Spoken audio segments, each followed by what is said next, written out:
It is the late 15th century in the Iberian Peninsula, an age of kingdoms and intrigue, faith and ambition.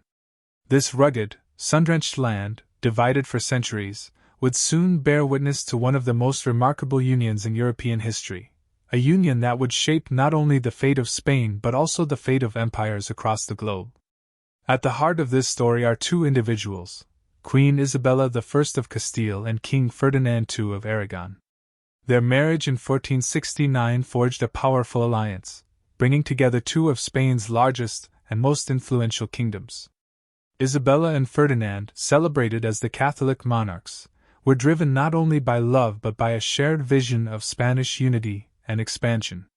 This partnership laid the foundation for the emergence of a Spanish empire that would soon span continents, a realm where the sun would never set. But their first ambition lay closer to home, the completion of a centuries-long struggle known as the Reconquista. For over 700 years, Christian and Muslim forces had battled for control of the Iberian Peninsula. By the 15th century, only one Muslim stronghold remained, Granada. The Catholic monarchs saw Granada as the last obstacle to a unified Spain and a stepping stone to future glory.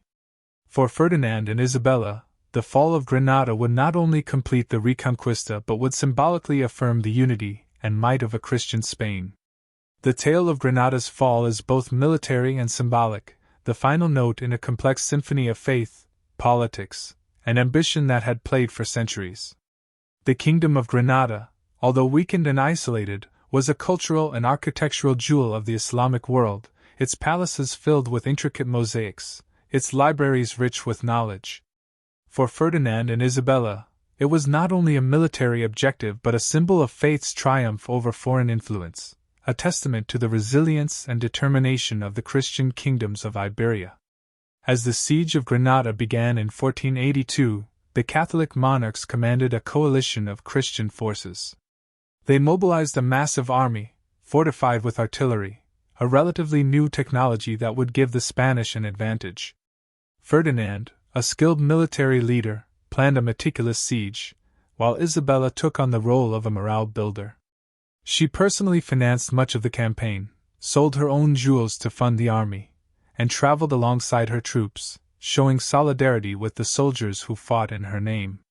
After 10 years of siege, suffering, and relentless pressure, the Muslim rulers of Granada surrendered in 1492, marking the end of Islamic rule in Spain.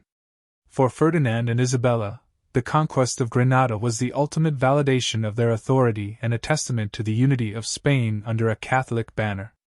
In January of that year, they entered the Alhambra Palace, the last stronghold of the Nasrid dynasty, and claimed it for Spain.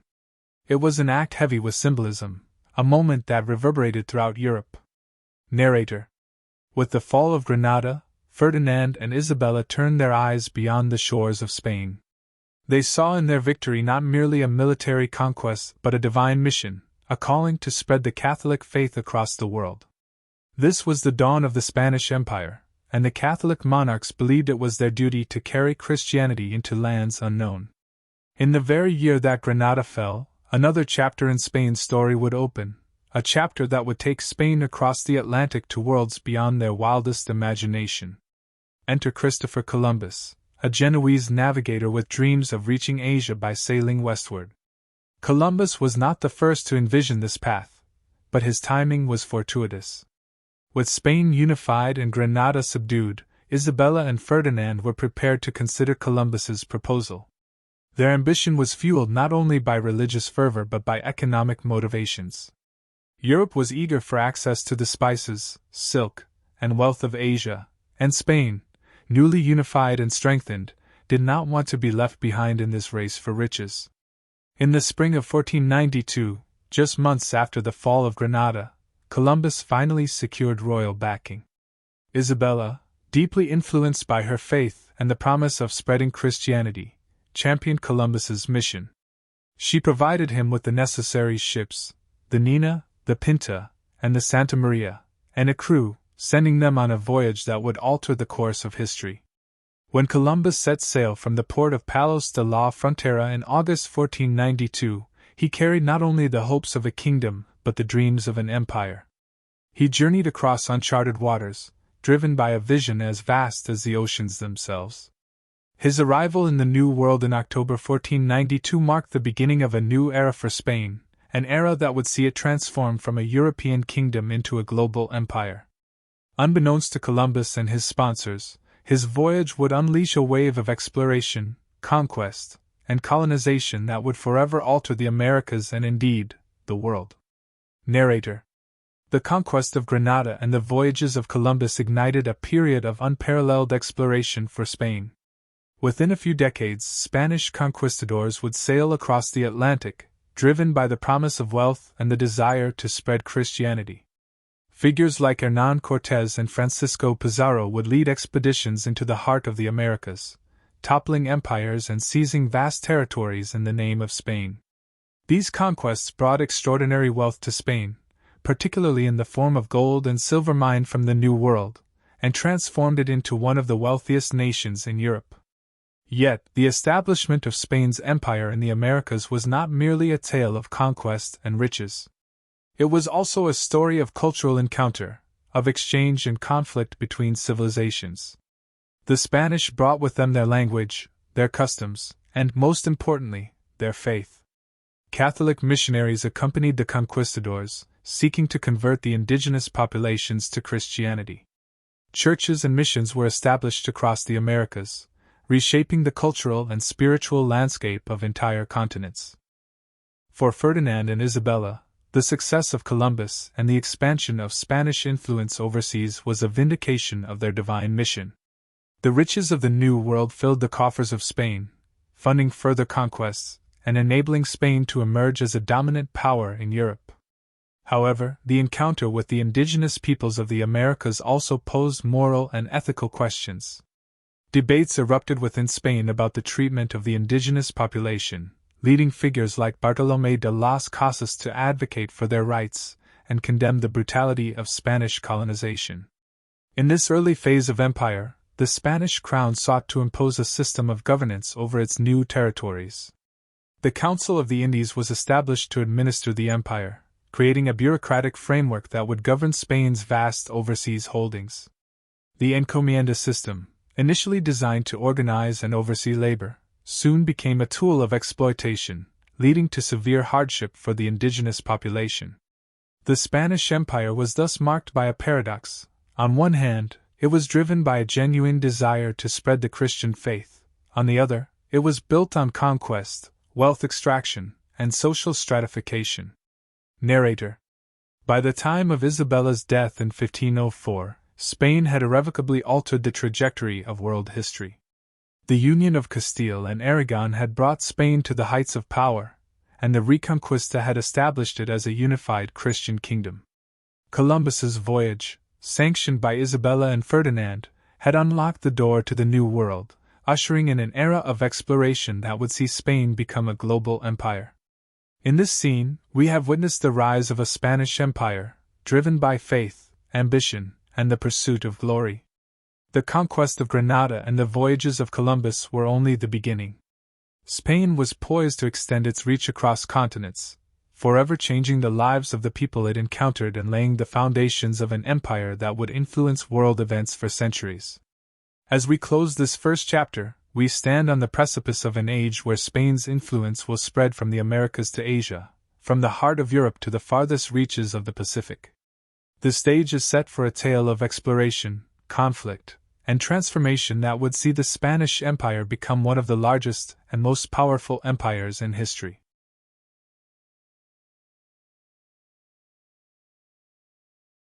The year is 1492. Christopher Columbus, a man of unyielding vision, sets foot on a land unfamiliar to European eyes. His arrival in the Americas, a world he believed to be the eastern coast of Asia, marks the beginning of an age of exploration and conquest for Spain, an age that would define the next centuries and stretch the reach of the Spanish Empire across oceans and continents. The New World was a land of wealth and opportunity, but also a place of complex societies and cultures unknown to the European world.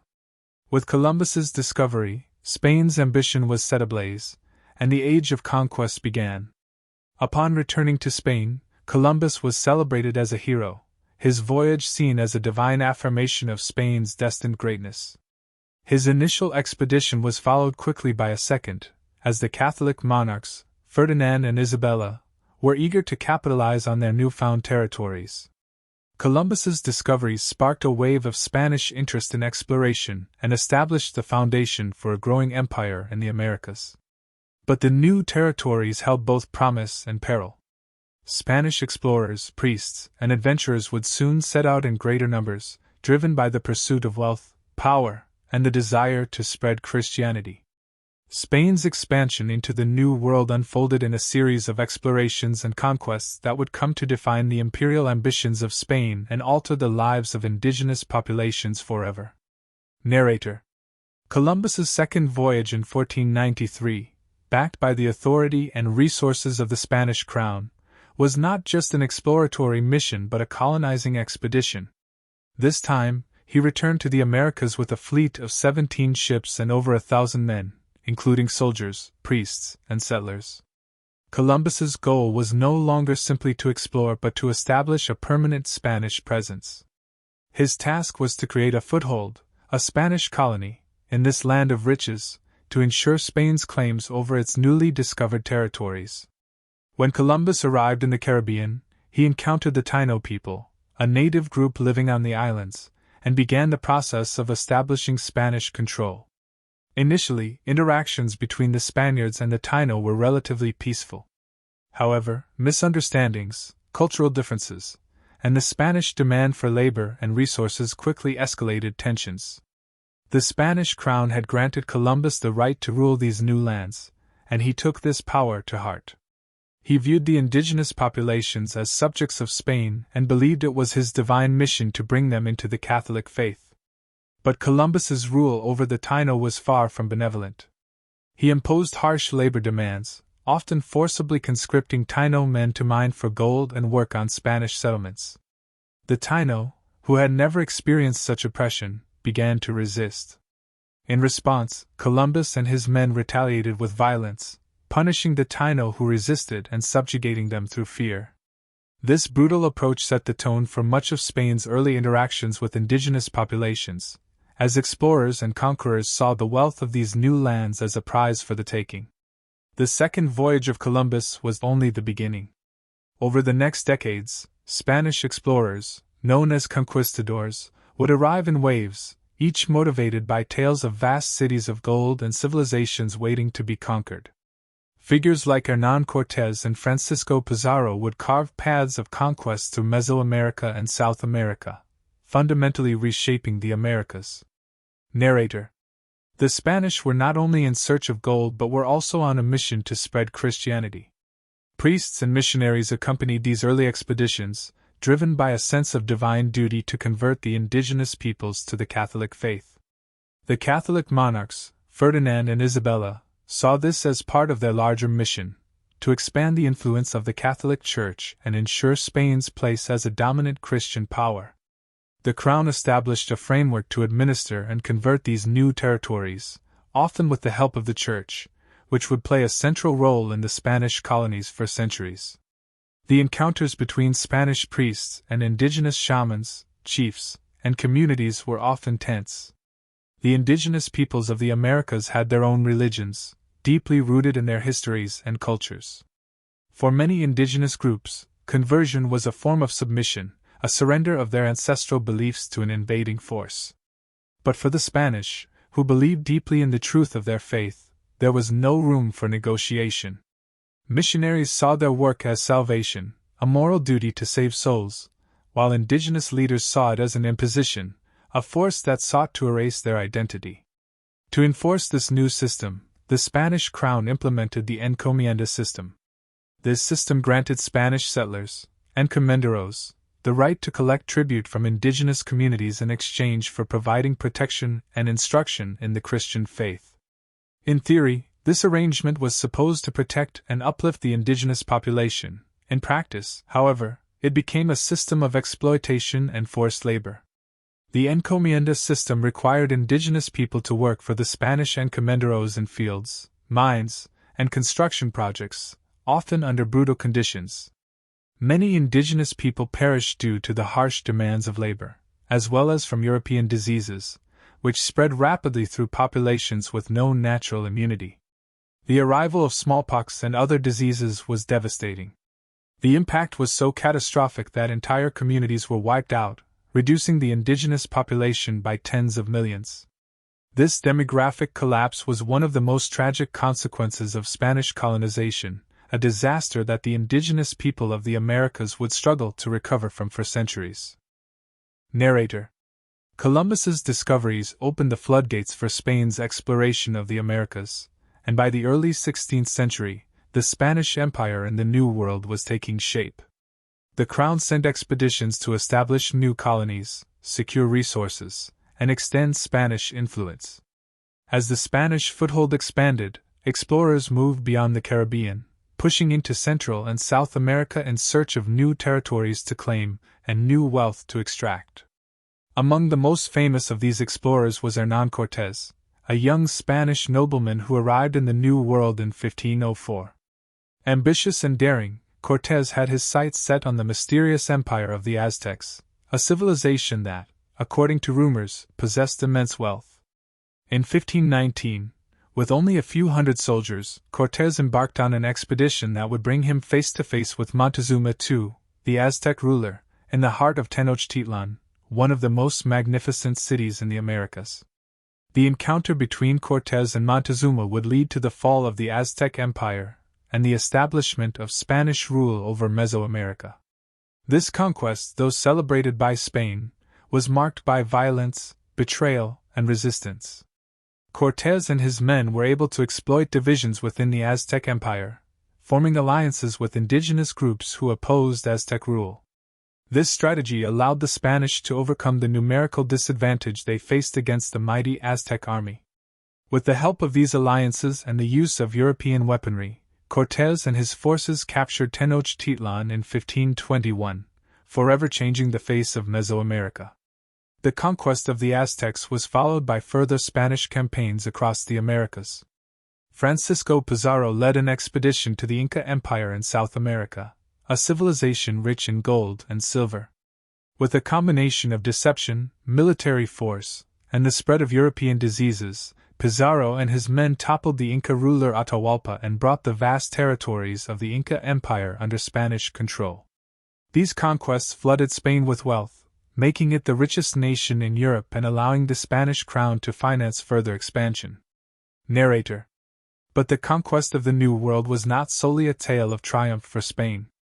It was also a story of cultural annihilation, of civilizations dismantled, of lives lost and histories erased.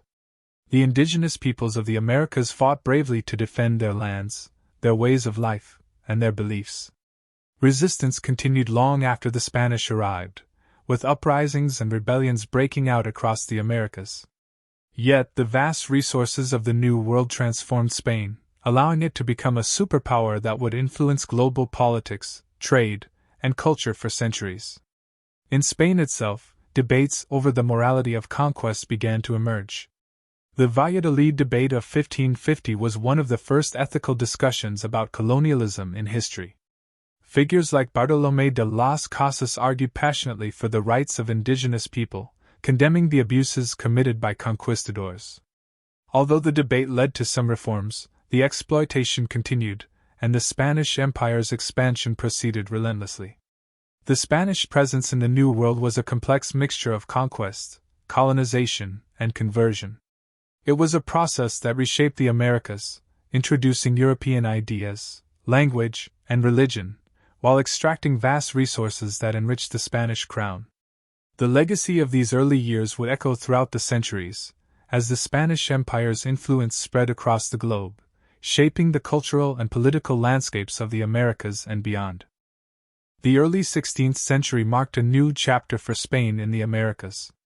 With the territories of the Caribbean under their control and initial conquests like those of the Aztecs and Incas yielding immense wealth, Spain faced the monumental task of governing and administrating an empire that stretched across oceans. Establishing rule over diverse indigenous populations, navigating the vast geography of the Americas, and managing an ever-growing flow of riches back to Spain required a new level of organization, vision, and authority. To create an enduring colonial presence, Spain needed more than just explorers and soldiers. It needed administrators, cities, laws, and a structured economy. Thus, the Spanish crown set about transforming the territories of the New World into a part of Spain itself, a project that would establish one of the most powerful empires in history, laying the foundations for what would become colonial Latin America. The Spanish were determined to mold the Americas in their own image, exporting their language, religion, and cultural practices, while also capitalizing on the New World's abundant resources. The city became the symbol and center of Spanish power in the Americas. Cities like Mexico City, Lima, and Bogotá rose from the ashes of conquered civilizations, becoming hubs of Spanish colonial administration. These cities, with their European-style plazas, cathedrals, and administrative buildings, embodied Spain's vision of empire, where law, religion, and commerce intersected. The city would be the core of Spanish governance, the beating heart of colonial life, and a bridge between Spain and its American territories. As cities took shape, so too did the viceroyalties, regional administrative units that were to govern vast territories on behalf of the Spanish crown. In 1535, the first viceroyalty was established in New Spain, encompassing Mexico and Central America. This was followed by the Viceroyalty of Peru in 1542, which administered the southern part of Spanish America. These viceroyalties were more than just political entities. They were the embodiment of Spanish authority, each ruled by a viceroy, a representative of the King of Spain, charged with enforcing Spanish law and extracting resources for the empire. But the Spanish crown's ambitions extended beyond merely ruling these new lands. It sought to transform them. From agriculture to mining, from religion to language, Spain endeavored to reshape the Americas in its own image, a process that would forever alter the social, cultural, and economic fabric of the continent. Narrator. The Spanish crown understood that an empire of such scale required a highly organized structure to manage its wealth and people. This was no easy task, and so Spain established a complex colonial bureaucracy that extended from the highest levels of government in Spain down to local officials in the American colonies. This network of officials would be responsible for collecting taxes, enforcing laws, and overseeing economic activities, all with the ultimate goal of channeling wealth back to the Spanish treasury. To accomplish this, the Spanish crown introduced a series of institutions and policies. One of the most significant was the audiencia, a system of high courts that oversaw both administrative and judicial matters in the colonies. The audiencias not only enforced Spanish law but also acted as a check on the power of the viceroys, ensuring that they governed according to the will of the crown rather than their own ambitions. These courts became the backbone of Spanish colonial governance, making it possible to maintain control over the vast and often remote territories of the empire. Yet governance was not merely about control. It was also about establishing order and ensuring prosperity. To this end, the Spanish crown implemented the repartimiento and later the encomienda system, economic arrangements that allowed Spanish settlers, or encomenderos, to collect tribute from indigenous communities. While these systems were ostensibly designed to protect and instruct the native populations, in practice, they often resulted in exploitation. Indigenous people were forced to work in mines and on plantations, providing the labor necessary for Spain's economic ambitions. The encomienda system, in particular, had profound effects on the social structure of the colonies. Encomenderos were granted significant power and wealth, becoming a new colonial elite. This, in turn, created a rigid social hierarchy, with Spanish-born settlers, or peninsulars, at the top, followed by Creoles, Spaniards born in the colonies, mestizos, and finally indigenous and enslaved African populations. This system of social stratification would define colonial society, creating a deeply divided world where privilege and opportunity were often determined by one's race and birthplace. As the Spanish expanded their empire, they also sought to monopolize trade with the Americas. To control this flow of wealth, they established the Casa de Contratación, House of Trade, in Seville in 1503, a powerful institution responsible for regulating all trade between Spain and its colonies.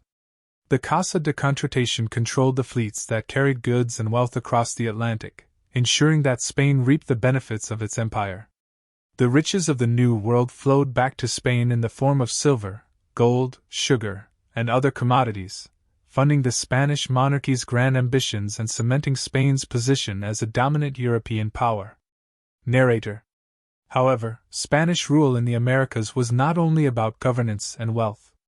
The Spanish Empire also sought to reshape the cultural and spiritual landscape of the New World. Central to this mission was the Catholic Church, which worked in tandem with the Spanish crown to convert indigenous populations to Christianity. The spiritual conquest of the Americas was as important as the physical conquest. The Spanish believed that their faith was a gift that they were duty-bound to share. In every city, town, and village, the Church established its presence. Missionaries, particularly the Franciscans, Dominicans, and Jesuits, spread out across the continent, setting up missions, schools, and churches. They taught the indigenous people Spanish, introduced them to Catholic doctrine, and attempted to reshape their worldviews. For the Spanish, this was a holy mission, a divine obligation to bring the light of Christianity to those they saw as pagans. For many indigenous people, however, the arrival of missionaries was a profound upheaval, an intrusion into their traditional ways of life. Yet the Church did more than just convert. It played a crucial role in colonial administration. Priests and friars often acted as intermediaries between Spanish officials and indigenous communities, mediating conflicts and providing the crown with insights into local affairs. The Church also became a powerful landowner, acquiring vast estates, or haciendas, that were worked by indigenous laborers.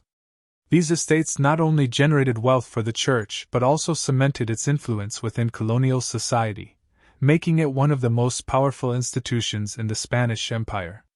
The Church's role in the Americas went beyond religion. It became a social institution that provided education, healthcare, and support for the poor. In cities like Mexico City and Lima, grand cathedrals were built, symbolizing the power of the Spanish crown and the Church. These cathedrals, often built on the ruins of indigenous temples, were not just places of worship but monuments to Spain's vision of a Christianized empire. Narrator. Despite the Spanish crown's best efforts to create a unified, orderly empire, life in the colonies was far from stable. The vast distances, rugged terrain, and diverse populations made it difficult to impose centralized control. Local officials, especially in remote areas, often wielded significant power, sometimes acting more as independent rulers than representatives of the crown. This decentralization allowed for a unique blend of Spanish and indigenous cultures to emerge, as colonial society adapted to the realities of life in the New World. In the cities, Spanish settlers and indigenous people lived in close proximity, creating a cultural exchange that led to the blending of traditions, foods, languages, and customs. Mestizage, or the mixing of races, became a defining feature of colonial society. Over time, a new culture emerged, one that combined elements of both European and indigenous heritage. This blending of cultures gave rise to distinct forms of art, music, and architecture, creating a unique identity that would come to define colonial Latin America. Yet this cultural fusion was not without its tensions. Indigenous people faced the loss of their lands, cultures, and autonomy, while African slaves, brought over as part of the transatlantic slave trade, added another layer to the complex social structure of the colonies. Despite these hardships, indigenous and African communities resisted in subtle ways, preserving elements of their cultures and identities. They found ways to adapt, survive, and in some cases, thrive within the Spanish colonial system. Narrator. As the foundations of Spanish colonial rule were laid, Spain's empire in the Americas grew increasingly powerful and influential. The wealth flowing from the colonies financed Spain's wars in Europe, fueled its political ambitions, and solidified its status as a global superpower. Yet beneath this prosperity lay a fragile structure, one that depended on the exploitation of indigenous labor, the imposition of foreign customs, and the rigid control of colonial society.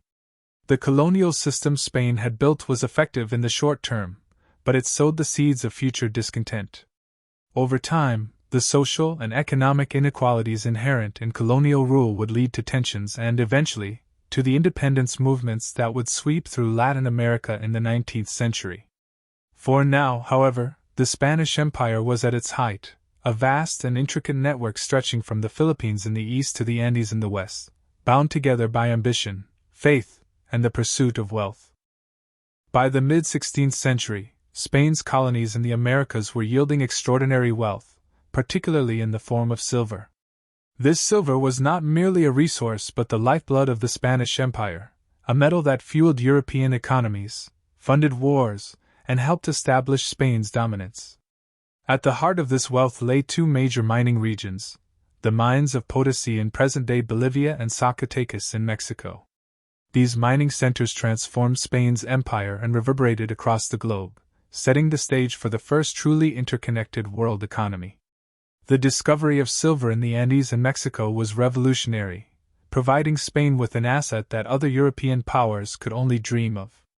The mines of Potosi alone were so rich that they came to symbolize boundless wealth. According to Spanish chroniclers of the time, the city of Potosi was so infused with silver that its towering mountain, known as Cerro Rico or Rich Mountain, gleamed under the Andean sun. However, this wealth was extracted at a tremendous human cost. The mountains were not merely sources of silver but places of toil, suffering, and sacrifice. Thousands of indigenous people were conscripted to work in the mines, often under brutal conditions. The Mita system, inherited from the Inca, was repurposed by the Spanish to provide labor for these mines. Indigenous workers, often drafted from distant villages, faced grueling hours in dangerous shafts, with little regard for their health or safety. For many, the Mita became a sentence of death, with men working long shifts deep underground, breathing in toxic fumes, and rarely seeing sunlight.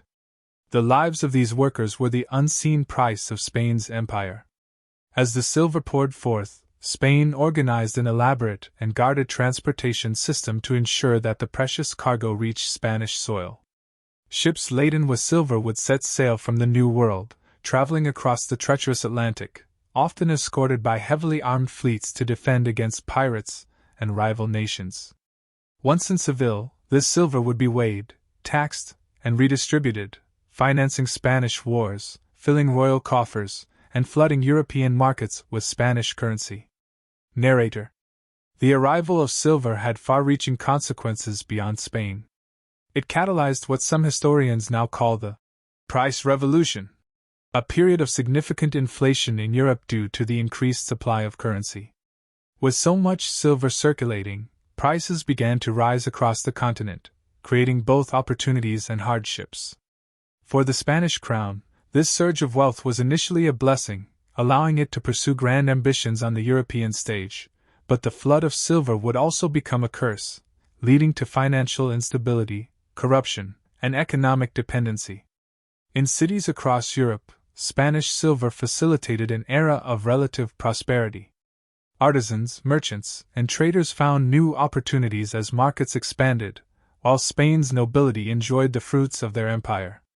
Lavish palaces, churches, and artworks were commissioned, and the Spanish Renaissance flourished, funded by the wealth of the New World. Yet, for ordinary Spaniards, the price revolution often meant higher costs of living, food shortages, and economic hardship. Paradoxically, as Spain's empire grew, its economy suffered, reliant on New World wealth rather than developing its own industries. The silver trade did not stop at Europe's borders. Spain's colonial wealth forged global connections, reaching as far as Asia. Silver from the Americas was shipped to Manila and the Philippines, where it became the currency for trade with China, Japan, and other Asian markets. In China, silver was highly prized, as it was used as a monetary standard, leading to an enormous demand for Spanish silver. This exchange between the Americas, Spain, and Asia marked the birth of global trade routes, connecting cultures, goods, and ideas across vast distances. Thus, Spanish silver became the world's first true global currency.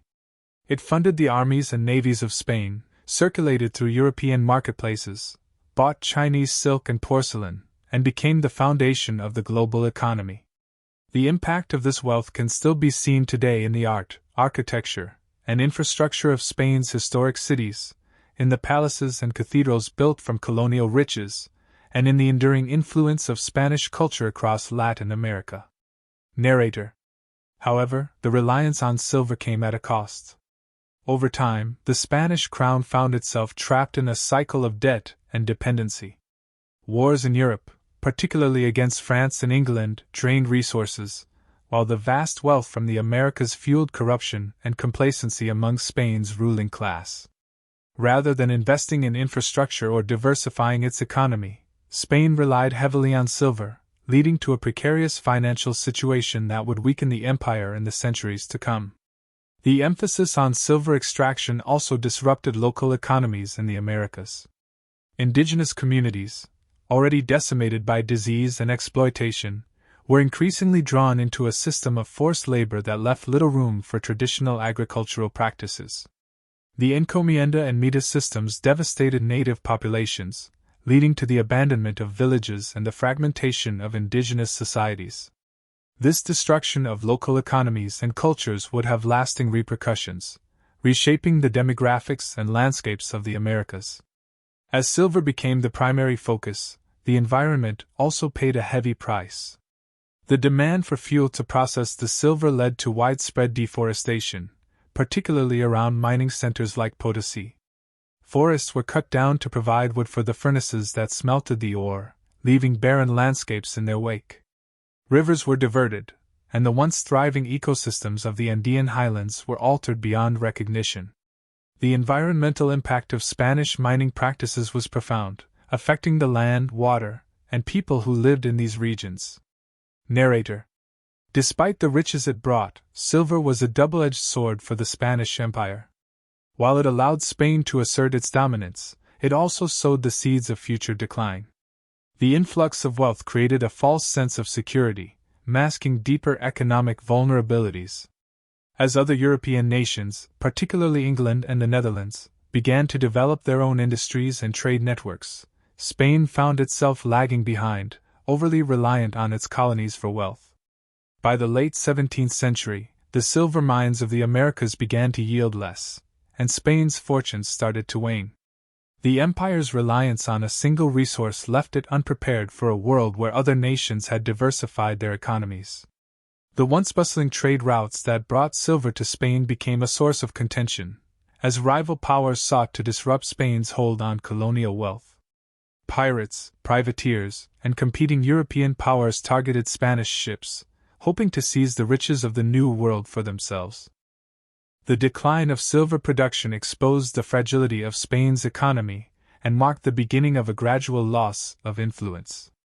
While Spain remained a formidable power, its golden age was fading, replaced by a new era in which economic strength and industrial innovation would redefine global power dynamics. The era of silver had reshaped the world, but it had also left Spain with a legacy of debt, dependency, and an overextended empire that struggled to maintain its grip on far-flung colonies. Narrator.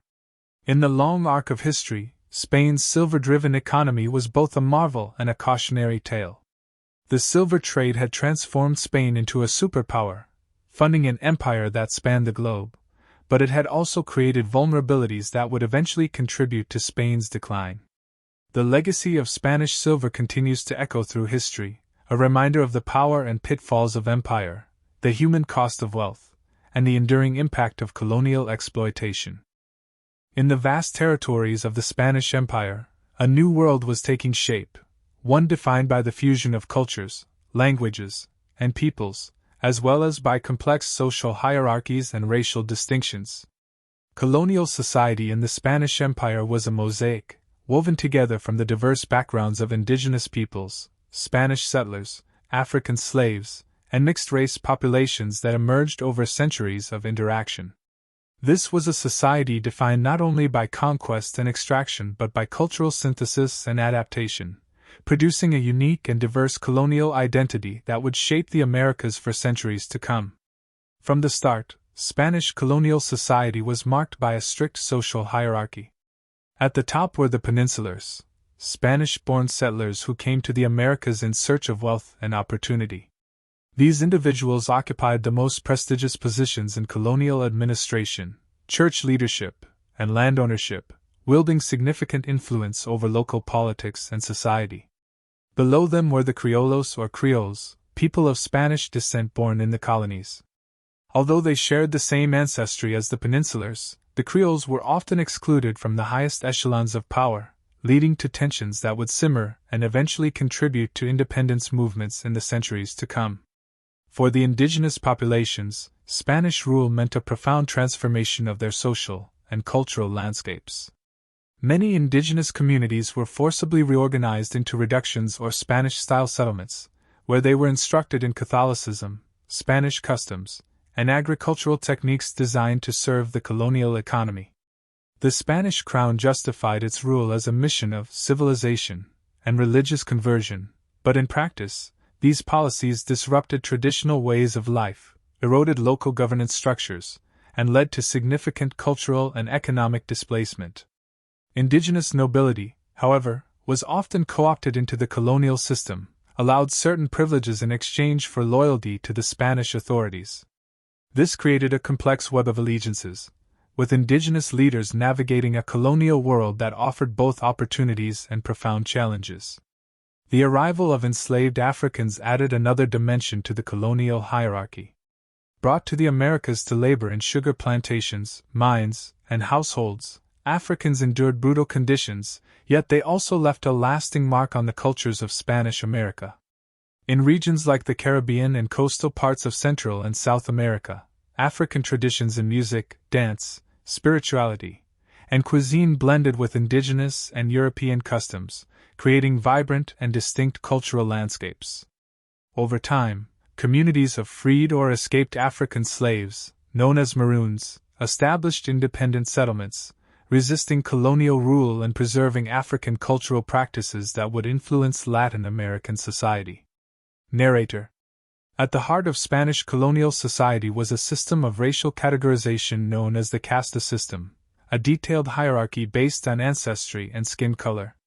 This system classified people into numerous categories, from mestizos, mixed Spanish and indigenous ancestry, to mulattoes, Spanish and African ancestry, and other groups that reflected the complex racial mixtures within colonial society. While the casta system enforced rigid social boundaries, it also reflected the reality of cultural blending and intermarriage that characterized Spanish America. For those classified within the casta system, social mobility was often restricted. The darker one's skin or the more distant one's Spanish ancestry, the fewer opportunities one had for advancement. Yet, in the fluid environment of the colonies, some individuals were able to rise through the ranks by acquiring wealth, education, or marrying into higher status families. This blurring of racial and social boundaries created a society that, while hierarchical, allowed for some degree of personal agency and adaptation. The Catholic Church played a central role in shaping colonial culture and society. Missionaries, particularly Jesuits and Franciscans, spread throughout the empire, establishing missions and converting indigenous peoples to Christianity. These missionaries often learned indigenous languages and incorporated elements of local beliefs into their teachings, creating a hybrid form of Catholicism that resonated with the local populations. The Church also provided education and health services, becoming a pillar of colonial life and a major landowner in its own right. Monasteries, convents, and churches were often the architectural and social centers of colonial towns, blending European styles with indigenous craftsmanship in a unique aesthetic that came to symbolize the fusion of cultures. However, the Church also enforced strict moral codes and social norms, particularly for women. Nuns and laywomen were expected to adhere to ideals of piety and obedience, and convents became important spaces for women's religious life. For indigenous women and women of African descent, life under Spanish rule was marked by the dual constraints of gender and racial discrimination, with limited rights and social mobility. Yet, within the framework of the Catholic Church, some women found opportunities to exercise influence, particularly in the convents, which became centers of learning and artistic expression. Narrator. While the Spanish sought to impose their customs and beliefs, colonial society was far from a simple reflection of Spain. Indigenous, African, and mestizo communities adapted and reinterpreted Spanish customs, creating a hybrid culture that was neither entirely Spanish nor wholly native. Indigenous artisans incorporated traditional designs into colonial churches, African rhythms shaped Latin American music, and local cuisines blended Old World ingredients with New World flavors. This cultural fusion gave rise to unique forms of art, music, dance, and literature that would define Latin American identity. The colonial cities themselves were a testament to this blending. Spanish urban planning principles shaped the layout of cities like Mexico City, Lima, and Bogotá, with grand central plazas surrounded by government buildings, cathedrals, and markets. Yet within these ordered spaces, a vibrant multicultural life unfolded. Indigenous vendors sold their goods alongside Spanish merchants, African drummers performed in the streets, and mestizo artisans showcased their wares. These cities were dynamic hubs of exchange and interaction, where the old world and the new coexisted in a complex, evolving society. By the 17th and 18th centuries, colonial society had matured into a complex and diverse order. The distinctions between peninsulars, Creoles, mestizos, indigenous peoples, and Africans were firmly entrenched, yet the blending of cultures had created a shared colonial identity. This identity was rooted in the experience of life under Spanish rule but also in the adaptations and innovations of the people who lived within the empire. The rigid social hierarchies of the colonial system fostered resentments that would eventually erupt in rebellion, but they also laid the groundwork for the unique cultures that would emerge in the post-colonial nations of Latin America. The legacy of Spanish colonial society endures in Latin America today, visible in the languages, religions, and cultural practices of the region. The Spanish Empire left behind a heritage of diversity, but also a history of exploitation and oppression. The society that emerged in the colonies was a testament to human resilience and creativity, as people from different continents forged a new identity in the face of adversity. Narrator. Colonial society in the Spanish Empire was a world of contrasts, oppression and adaptation, hierarchy and hybridity, division and blending. It was a world in which power was concentrated in the hands of a few, but culture was shaped by the many. In the towns and villages of Spanish America, people from diverse backgrounds created a society that was both unified and fragmented, a society defined by its Spanish heritage but also by the unique adaptations that each group brought to the colonial experience. In the Spanish Empire, the Catholic Church was far more than a religious institution. It was a powerful force that influenced nearly every aspect of colonial life, shaping society, politics, culture, and governance. The Spanish crown and the church were deeply intertwined, each supporting the other in their goals. The crown sought to secure its power over vast territories, and the church aimed to spread Catholicism and establish a Christian society in the New World. This partnership gave the Catholic Church an unparalleled role in the empire, making it a key player in the transformation of indigenous societies and a cornerstone of Spanish colonial rule. The church's mission in the Spanish colonies began with evangelization. Spanish monarchs saw it as their sacred duty to convert the indigenous populations to Christianity, believing this to be both a moral and political imperative. To this end, missionaries, particularly from the Franciscan, Dominican, and Jesuit orders, arrived in waves, establishing missions across the Americas. These missionaries quickly set to work learning indigenous languages, documenting native customs, and translating religious texts. The missionaries' goal was not only to teach Christianity but to replace traditional beliefs and rituals with Catholic doctrines, often by building churches directly on the ruins of indigenous temples, a powerful statement of religious conquest. The missions became self-sustaining communities centered around Catholic teachings, with the church often acting as the local authority in these remote areas. Indigenous converts were taught not only Catholicism but also Spanish language, European agricultural practices, and artisan skills. The church encouraged the formation of Spanish-style communities, known as reductions, where indigenous people lived under direct religious supervision. While some missionaries genuinely sought to protect and uplift indigenous communities, others viewed these conversions as a means to consolidate Spanish control, creating loyal subjects to serve both God and the crown. However, the Church's influence extended far beyond religious education and conversion. In many areas, it was the wealthiest and most influential institution, rivaling the power of the colonial government. The Catholic Church was a major landowner, acquiring vast estates and haciendas through donations, purchases, and inheritances. These lands, worked by indigenous laborers and sometimes African slaves, generated significant wealth, enabling the Church to build grand cathedrals, support monastic orders, and establish educational institutions. By the 17th century, the Church had amassed such economic power that it held substantial control over local economies, shaping trade, labor, and property ownership. Narrator. The Church's role as an educator was equally significant. Throughout Spanish America, the Catholic Church established schools, colleges, and universities, many of which were among the first educational institutions in the New World. The Church believed that education was essential to producing an enlightened and obedient population, instilling both religious values and loyalty to the Crown. These institutions, however, were primarily aimed at Spanish and Creole elites, with the majority of indigenous and African populations excluded from formal education. Nonetheless, the Church's educational efforts left a lasting legacy, and the universities it established, such as the University of Santo Domingo and the Royal and Pontifical University of Mexico, became cultural and intellectual centers of the Spanish-speaking world. Through its educational influence, the Church shaped the worldview and moral framework of colonial society. The curriculum was rooted in Catholic doctrine and Aristotelian philosophy, emphasizing obedience, hierarchy, and moral duty.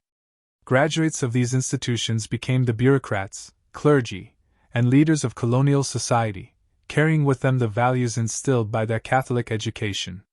This intellectual tradition would play a significant role in shaping Latin American identity, even after independence, as the Church continued to be a custodian of culture, literature, and philosophy in the post-colonial period. The influence of the Catholic Church also extended into the domestic and social lives of colonial subjects. The Church enforced strict moral codes, particularly in matters of marriage, family, and gender roles. The institution of marriage was central to Catholic teaching, and the Church exercised control over who could marry and under what conditions. This authority gave the Church significant influence over family structures, shaping the lives of individuals from birth to death. Catholic doctrine emphasized the sanctity of marriage, and divorce was nearly impossible to obtain. The Church's strict standards meant that many relationships, particularly among the indigenous and African populations, were not recognized as legitimate under colonial law, leading to a social structure that marginalized non-European families. For women, the Church's influence was both restrictive and empowering. While Catholic doctrine promoted ideals of modesty and obedience, it also provided certain opportunities for women, particularly within convents. Convents became important centers of education, artistic expression, and even economic activity for women. Wealthy Creole and Spanish families often placed daughters in convents, where they received an education and participated in religious and cultural life.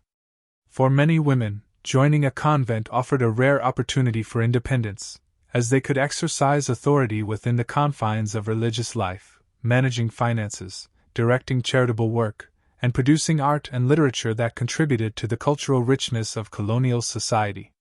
Narrator. The Church's role in colonial society was not without controversy. Indigenous resistance to conversion was common, as many native peoples struggled to reconcile Catholic teachings with their own beliefs. Despite efforts to suppress indigenous religions, traditional practices persisted, often hidden beneath the surface of Catholic ritual. This blending of beliefs gave rise to a syncretic form of Catholicism, where indigenous deities, rituals, and symbols were subtly incorporated into Christian worship. In Mexico, for instance, the figure of the Virgin of Guadalupe became a powerful symbol, merging Catholic devotion with indigenous spirituality. This synthesis of faiths created a unique religious culture, blending the old world and the new in ways that continue to resonate in Latin America today.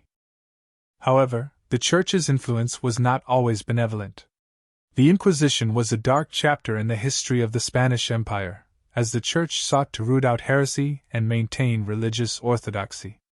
The Inquisition established tribunals in major colonial cities, including Mexico City and Lima, where individuals accused of heresy, witchcraft, or blasphemy were investigated, tried, and often punished severely. These trials targeted individuals who strayed from Catholic teachings, but they also served as a means of control, instilling fear and reinforcing the authority of the Church and the Crown. The Inquisition's reach extended to suspected Protestants, crypto-Jews, indigenous people practicing traditional religions, and others deemed a threat to the moral order of colonial society. The Inquisition's presence in the Americas cast a long shadow, with individuals facing public humiliation, imprisonment, and in some cases, execution. While the Inquisition in the New World was not as severe as in Spain, it nonetheless contributed to an atmosphere of fear and conformity, discouraging dissent and reinforcing the rigid social hierarchy of colonial society. For many, the Inquisition symbolized the darker side of the Church's power, a reminder of the dangers of absolute authority and the limits of religious tolerance in the Spanish Empire. Despite these controversies, the Catholic Church remained a stabilizing force in colonial society, bridging the old world and the new through its institutions and teachings.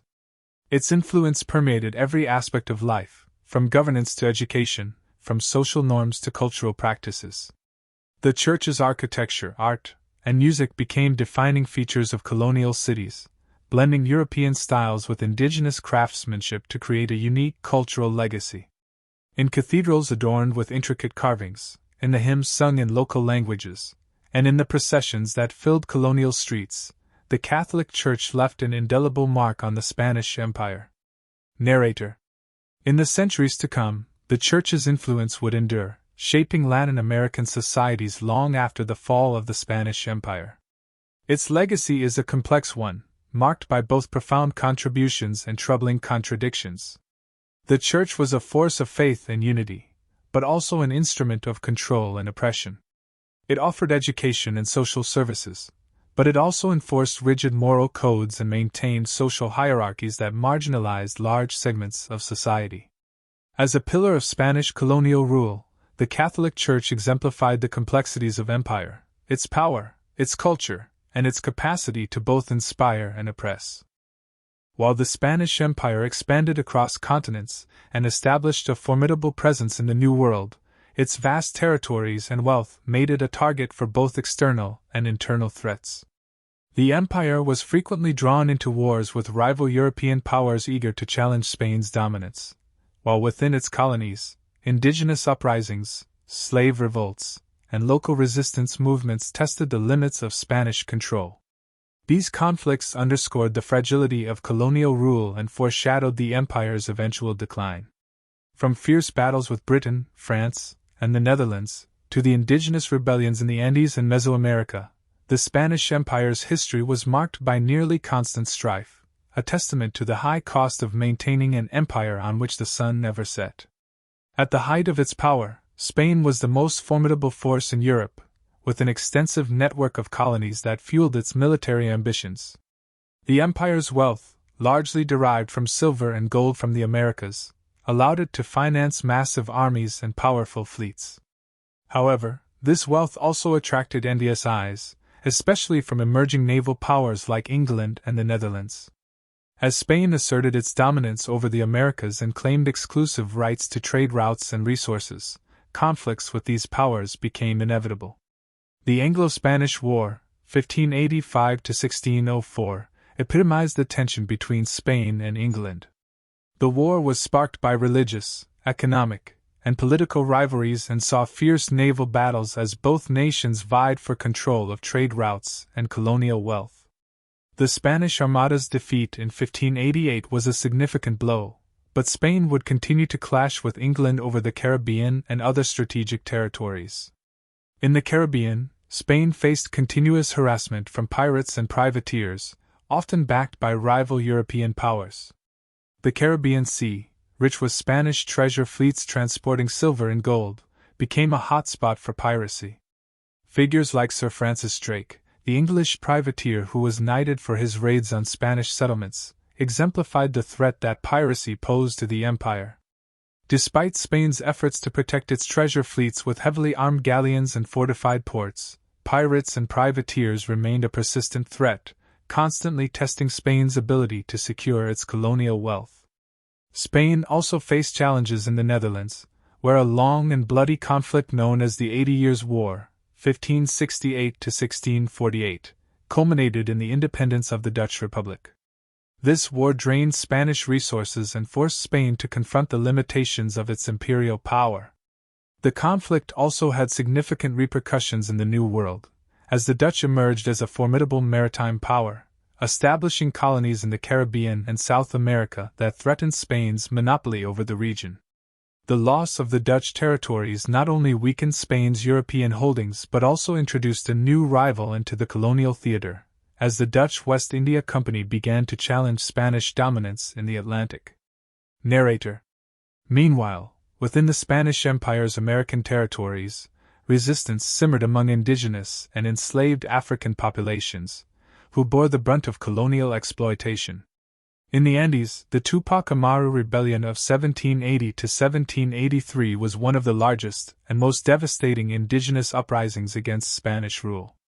Led by José Gabriel Condorcanqui, who took the name Tupac Amaru II in honor of his Inca ancestry, the rebellion sought to end the exploitation and abuses inflicted upon indigenous communities by Spanish authorities. The uprising began in the region of Cuzco and quickly spread through the Andean highlands, uniting indigenous communities, mestizos, and other marginalized groups in a fierce struggle for autonomy. The rebellion shocked Spanish authorities, who were unprepared for the scale and intensity of the resistance. Tupac Amaru II's forces attacked Spanish settlements, liberated indigenous communities, and called for the restoration of Inca traditions. Although the rebellion was ultimately crushed after brutal reprisals, it left a lasting impact on the region, highlighting the deep resentment and suffering experienced by indigenous peoples under colonial rule. The Tupac Amaru Rebellion became a symbol of indigenous resistance and a precursor to the independence movements that would sweep Latin America in the early 19th century. In Mesoamerica, the Pueblo Revolt of 1680 was another powerful expression of indigenous resistance. The Pueblo people, who had long endured Spanish repression of their culture and religion, launched a coordinated uprising against Spanish authorities in present-day New Mexico. Led by a Pueblo leader named Pope, the revolt succeeded in expelling Spanish settlers from the region for over a decade. This brief period of independence allowed the Pueblo to reclaim their lands, revive their religious practices, and resist the imposition of Spanish culture. Though Spain eventually reasserted control, the Pueblo revolt demonstrated the resilience of indigenous communities and their capacity to resist colonial domination. The Spanish Empire also faced resistance from enslaved Africans, who labored in brutal conditions on plantations and in mines across the Caribbean, Central America, and South America. Enslaved Africans frequently resisted through maroon communities, settlements of escaped slaves who established autonomous societies in remote areas. These communities, such as the Palenque in Colombia and the maroon settlements in Jamaica, became sanctuaries for those seeking freedom from Spanish oppression. The Maroons defended their communities against Spanish incursions, forming alliances with indigenous groups and maintaining a fierce commitment to autonomy. The existence of Maroon communities challenged the Spanish colonial order, offering a powerful counter-narrative to the dominance of the Spanish Empire. Narrator. In addition to indigenous and enslaved uprisings, the Spanish Empire also faced frequent conflicts with other European colonial powers eager to disrupt Spanish hegemony in the Americas. The War of Jenkins' Ear, 1739 to 1748, was one such conflict, ignited by tensions between Spain and Britain over trade rights and territorial claims in the Caribbean and the Atlantic. The war began after a British merchant captain, Robert Jenkins, claimed that Spanish coast guards had cut off his ear during a dispute, a story that inflamed anti-Spanish sentiment in Britain. The resulting war saw fierce naval battles in the Caribbean, with both sides seeking to assert control over lucrative trade routes and colonial possessions. Similarly, the 7 Years' War, 1756 to 1763, was a global conflict that spilled over into the Americas, drawing Spain into another confrontation with Britain. As France's ally, Spain found itself defending its colonies from British attacks, particularly in the Caribbean and the Gulf of Mexico. The British capture of Havana in 1762 was a major blow to Spanish pride and highlighted the vulnerability of Spanish colonies. Although Spain ultimately regained control of Havana through a treaty, the conflict underscored the strategic importance of the Caribbean and the need for Spain to strengthen its defenses against rival powers. Despite these efforts, Spain struggled to maintain control over its sprawling empire as new challenges emerged. By the late 18th century, the Age of Enlightenment had introduced new ideas of liberty, equality, and self-governance, inspiring revolutionary movements across Europe and the Americas. The success of the American Revolution in 1776 and the French Revolution in 1789 ignited a wave of independence movements that would soon reach Spanish America. As Creole elites grew increasingly resentful of peninsular dominance and local populations chafed under colonial exploitation, the seeds of independence were sown across the empire. The Napoleonic Wars in Europe marked the beginning of the end for the Spanish Empire. When Napoleon invaded Spain in 1808 and installed his brother Joseph Bonaparte on the Spanish throne, the legitimacy of Spanish rule in the Americas was shattered. Colonial subjects no longer saw the Spanish monarchy as a legitimate authority, and Creole leaders seized the opportunity to push for independence. Across Latin America, revolutionary leaders like Simón Bolívar, José de San Martín, and Miguel Hidalgo mobilized armies to overthrow Spanish rule, inspired by the ideals of liberty and national sovereignty. The Spanish-American Wars of Independence would rage for over a decade, as colonial subjects fought to break free from Spanish control. The empire that had once dominated the Americas and amassed unimaginable wealth from its colonies was now crumbling under the weight of internal divisions, foreign invasions, and the indomitable desire for freedom. By the 1820s, Spain had lost nearly all of its American territories, marking the end of an era and the birth of new nations across Latin America. Narrator.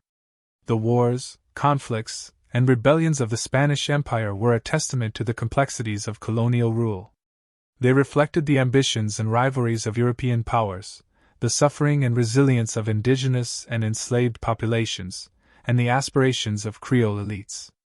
The empire that had once seemed invincible was ultimately undone by the forces of resistance and change that it had sought to suppress. The legacies of these conflicts would shape the histories of Spain and Latin America alike, forging a shared but contentious past that continues to influence the region to this day. As the Spanish Empire sprawled across the globe, it became a melting pot of cultures, ideas, and traditions.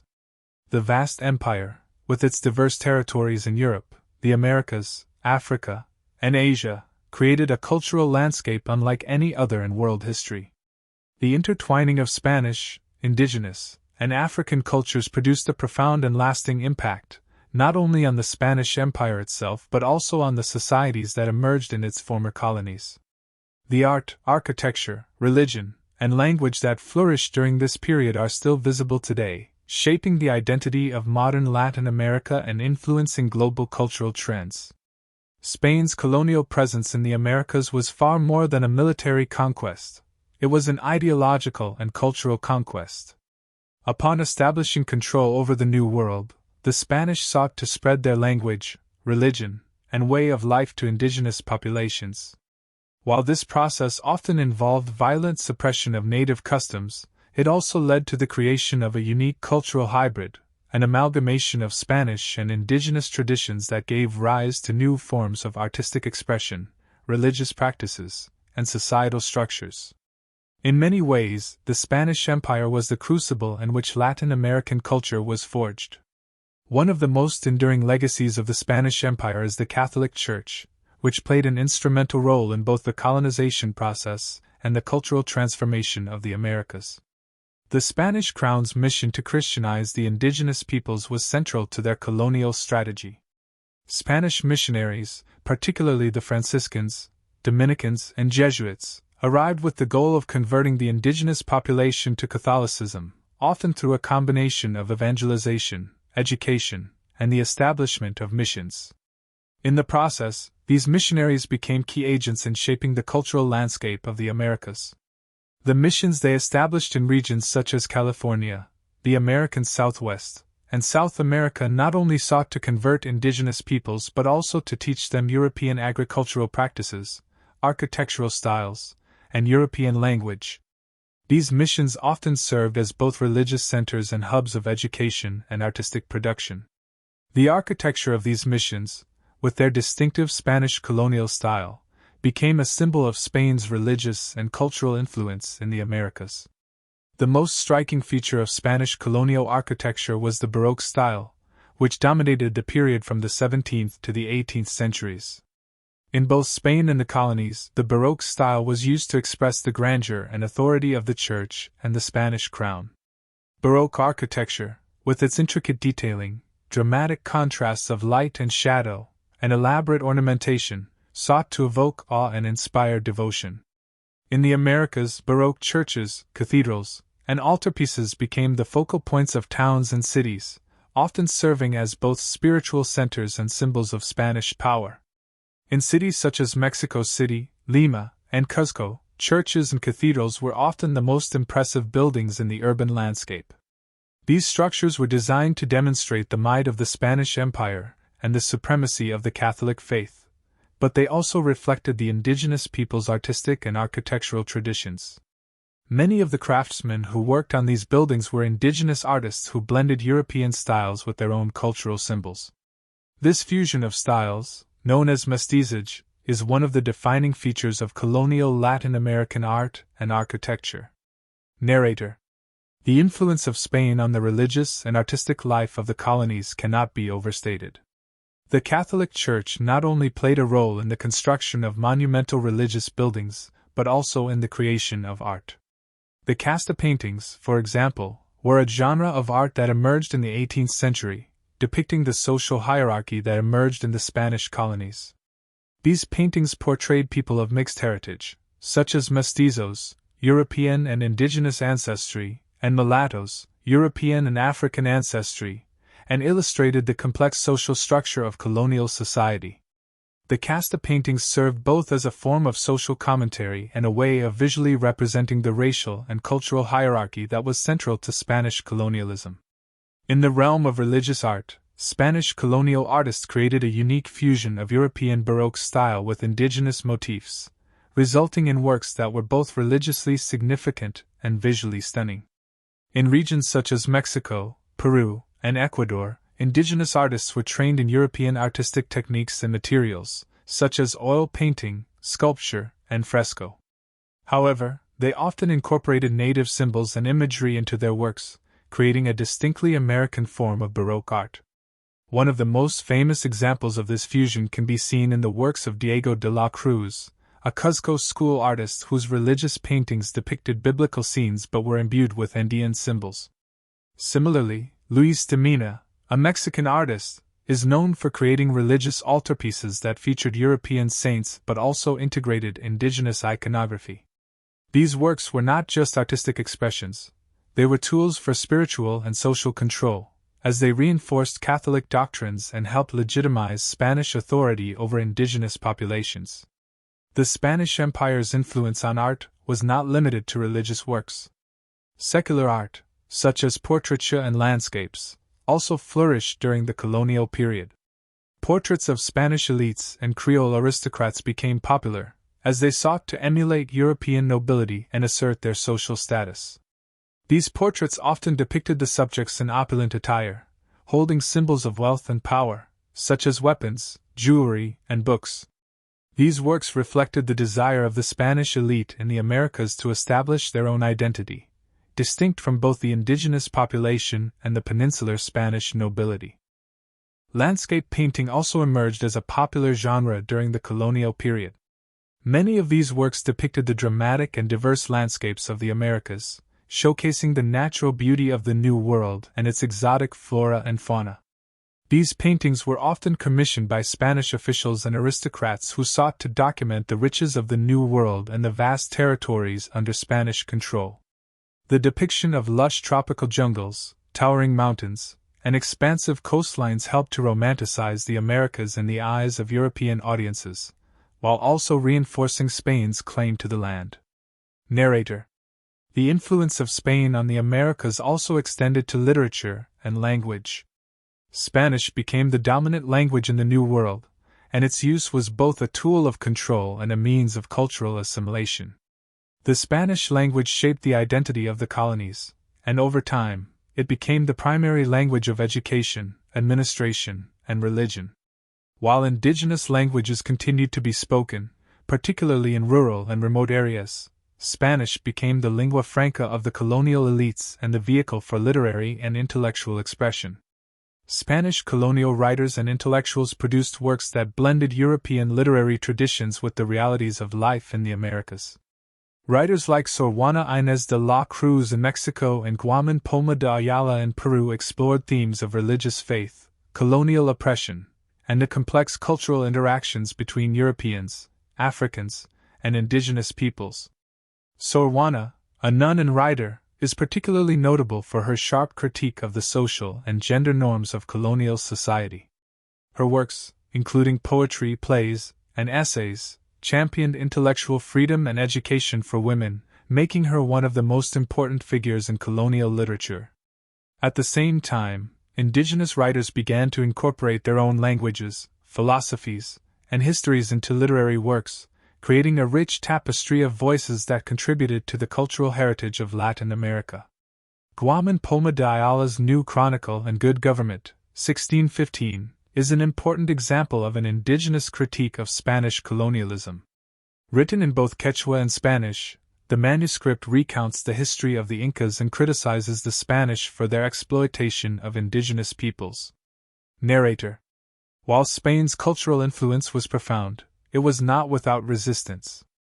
Indigenous artists, musicians, and writers maintained their traditions and often found ways to blend them with Spanish influences, creating hybrid forms of cultural expression. These hybrid arts would later be embraced as expressions of Latin American identity, marking the beginning of a unique cultural heritage that was distinctly American, not European. Spain's colonial legacy is thus a complex and multifaceted one. While it imposed European ways of life on its colonies, it also facilitated the blending of cultures, leading to the emergence of vibrant artistic traditions, languages, and religious practices that continue to define Latin America today. The art, literature, and architecture of the Spanish Empire remain testaments to its enduring influence on the Americas and the world. Narrator. The cultural and artistic legacies of the Spanish Empire, though born from conquest and colonization, have been transformed into symbols of Latin American identity. The Spanish Empire's artistic and cultural impact, combined with indigenous, African, and mestizo contributions, has created a rich tapestry of art, language, and culture that resonates to this day. The fusion of traditions from across the globe produced a dynamic and enduring cultural heritage that continues to influence not only Latin American societies, but the entire world. As the 18th century dawned, the Spanish Empire, which had once seemed invincible, began to show signs of strain. The once unchallenged dominance of Spain, both in Europe and across its colonial possessions, was slowly slipping away. The empire, which had stretched its influence across vast swathes of the globe, was now facing a series of internal and external challenges that would eventually bring about its decline. This was a process that would span several centuries, marked by shifting power dynamics, economic turmoil, and the eventual rise of independence movements that would shatter the Spanish colonial system. The decline of the Spanish Empire can be traced to several key factors. Internally, the empire had grown increasingly bureaucratic and inefficient. The Spanish monarchy, now centralized under the Bourbons, tried to reform the empire, but their efforts were often too little, too late. Spain's once formidable economy, buoyed by gold and silver from the Americas, began to falter as mining resources dwindled, and the country found itself mired in debt from constant warfare and mismanagement.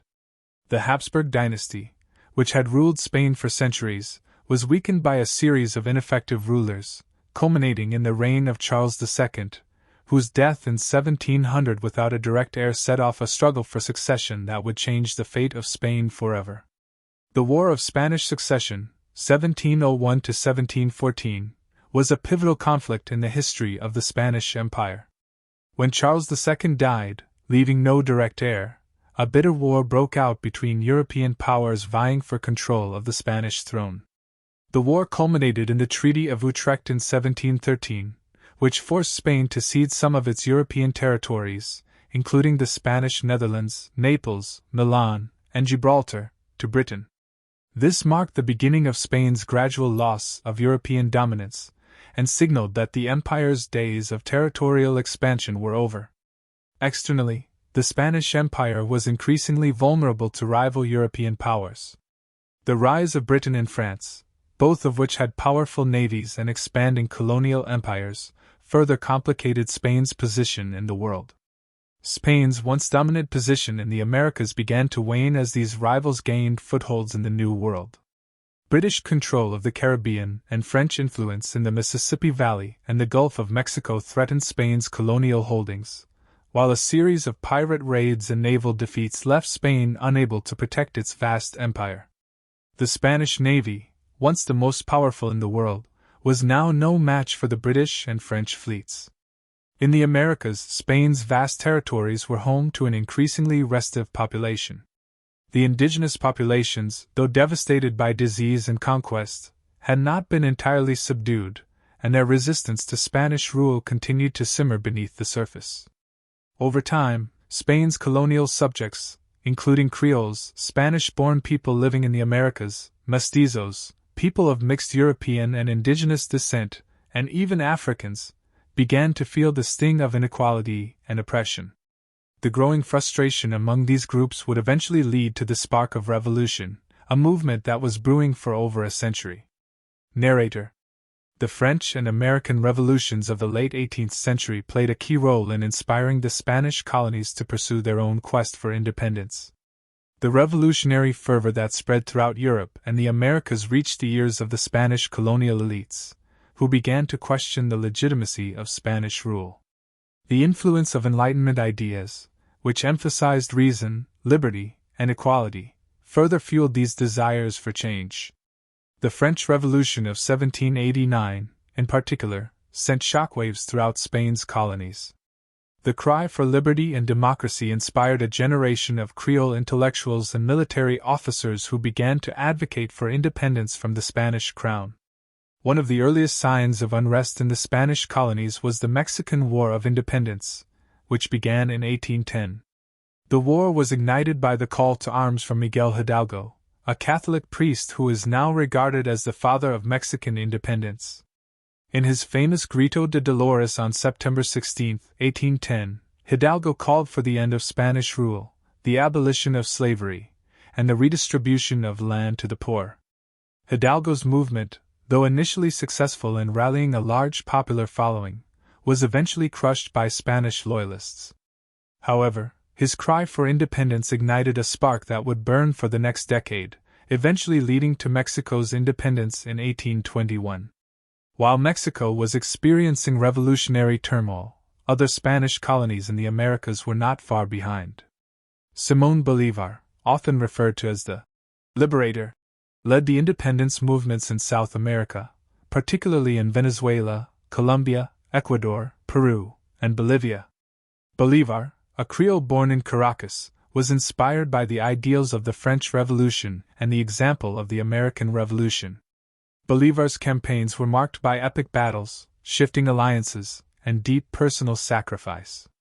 Over the course of several years, he succeeded in liberating much of South America from Spanish rule, culminating in the creation of the Republic of Gran Colombia. Other leaders, such as José de San Martín in Argentina and Bernardo O'Higgins in Chile, also played critical roles in liberating their countries from Spanish control. San Martín's military genius and O'Higgins' leadership in Chile helped lead to the independence of Argentina, Chile, and Peru. The eventual collapse of Spanish authority in South America was the result of a combination of military defeats, internal divisions within Spain, and the growing influence of revolutionary ideas. In the Caribbean, the Spanish Empire was also beset by revolt. Haitian independence, led by figures like Toussaint Louverture and Jean-Jacques Dessalines, had already set a powerful example of a successful slave revolt against colonial rule. This revolution, which led to the creation of the first independent Black republic in the Americas in 1804, sent a clear message to other colonies that liberation was possible. Though the Spanish Caribbean colonies, like Cuba and Puerto Rico, held out longer, the winds of change were undeniable. By the early 19th century, Spain's empire in the Americas was collapsing. The Peninsular War, 1808–1814, in which Napoleon's France invaded Spain and installed his brother Joseph Bonaparte as king, further weakened Spanish authority.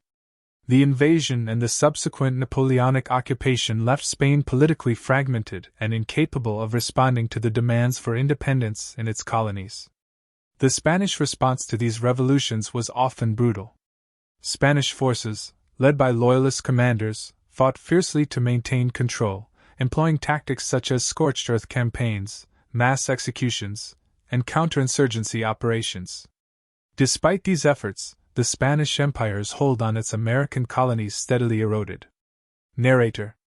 The final blow to the Spanish Empire in the Americas came in 1824, when the last significant Spanish stronghold in South America, Peru, was liberated by Bolívar's forces.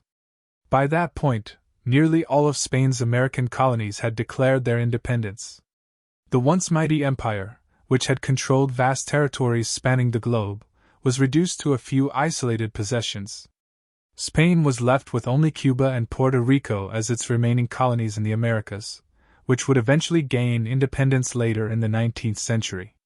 The fall of the Spanish Empire in the Americas was not only the result of military defeat, but also the culmination of social, political, and economic changes.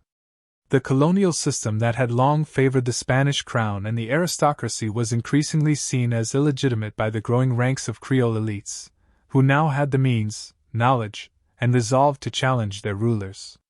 The empire's dependence on colonial resources, such as silver and sugar, had created a vast wealth gap, and the newly formed middle class and indigenous populations were no longer willing to tolerate their subjugation. Narrator. The fall of the Spanish Empire in the Americas marked the end of an era.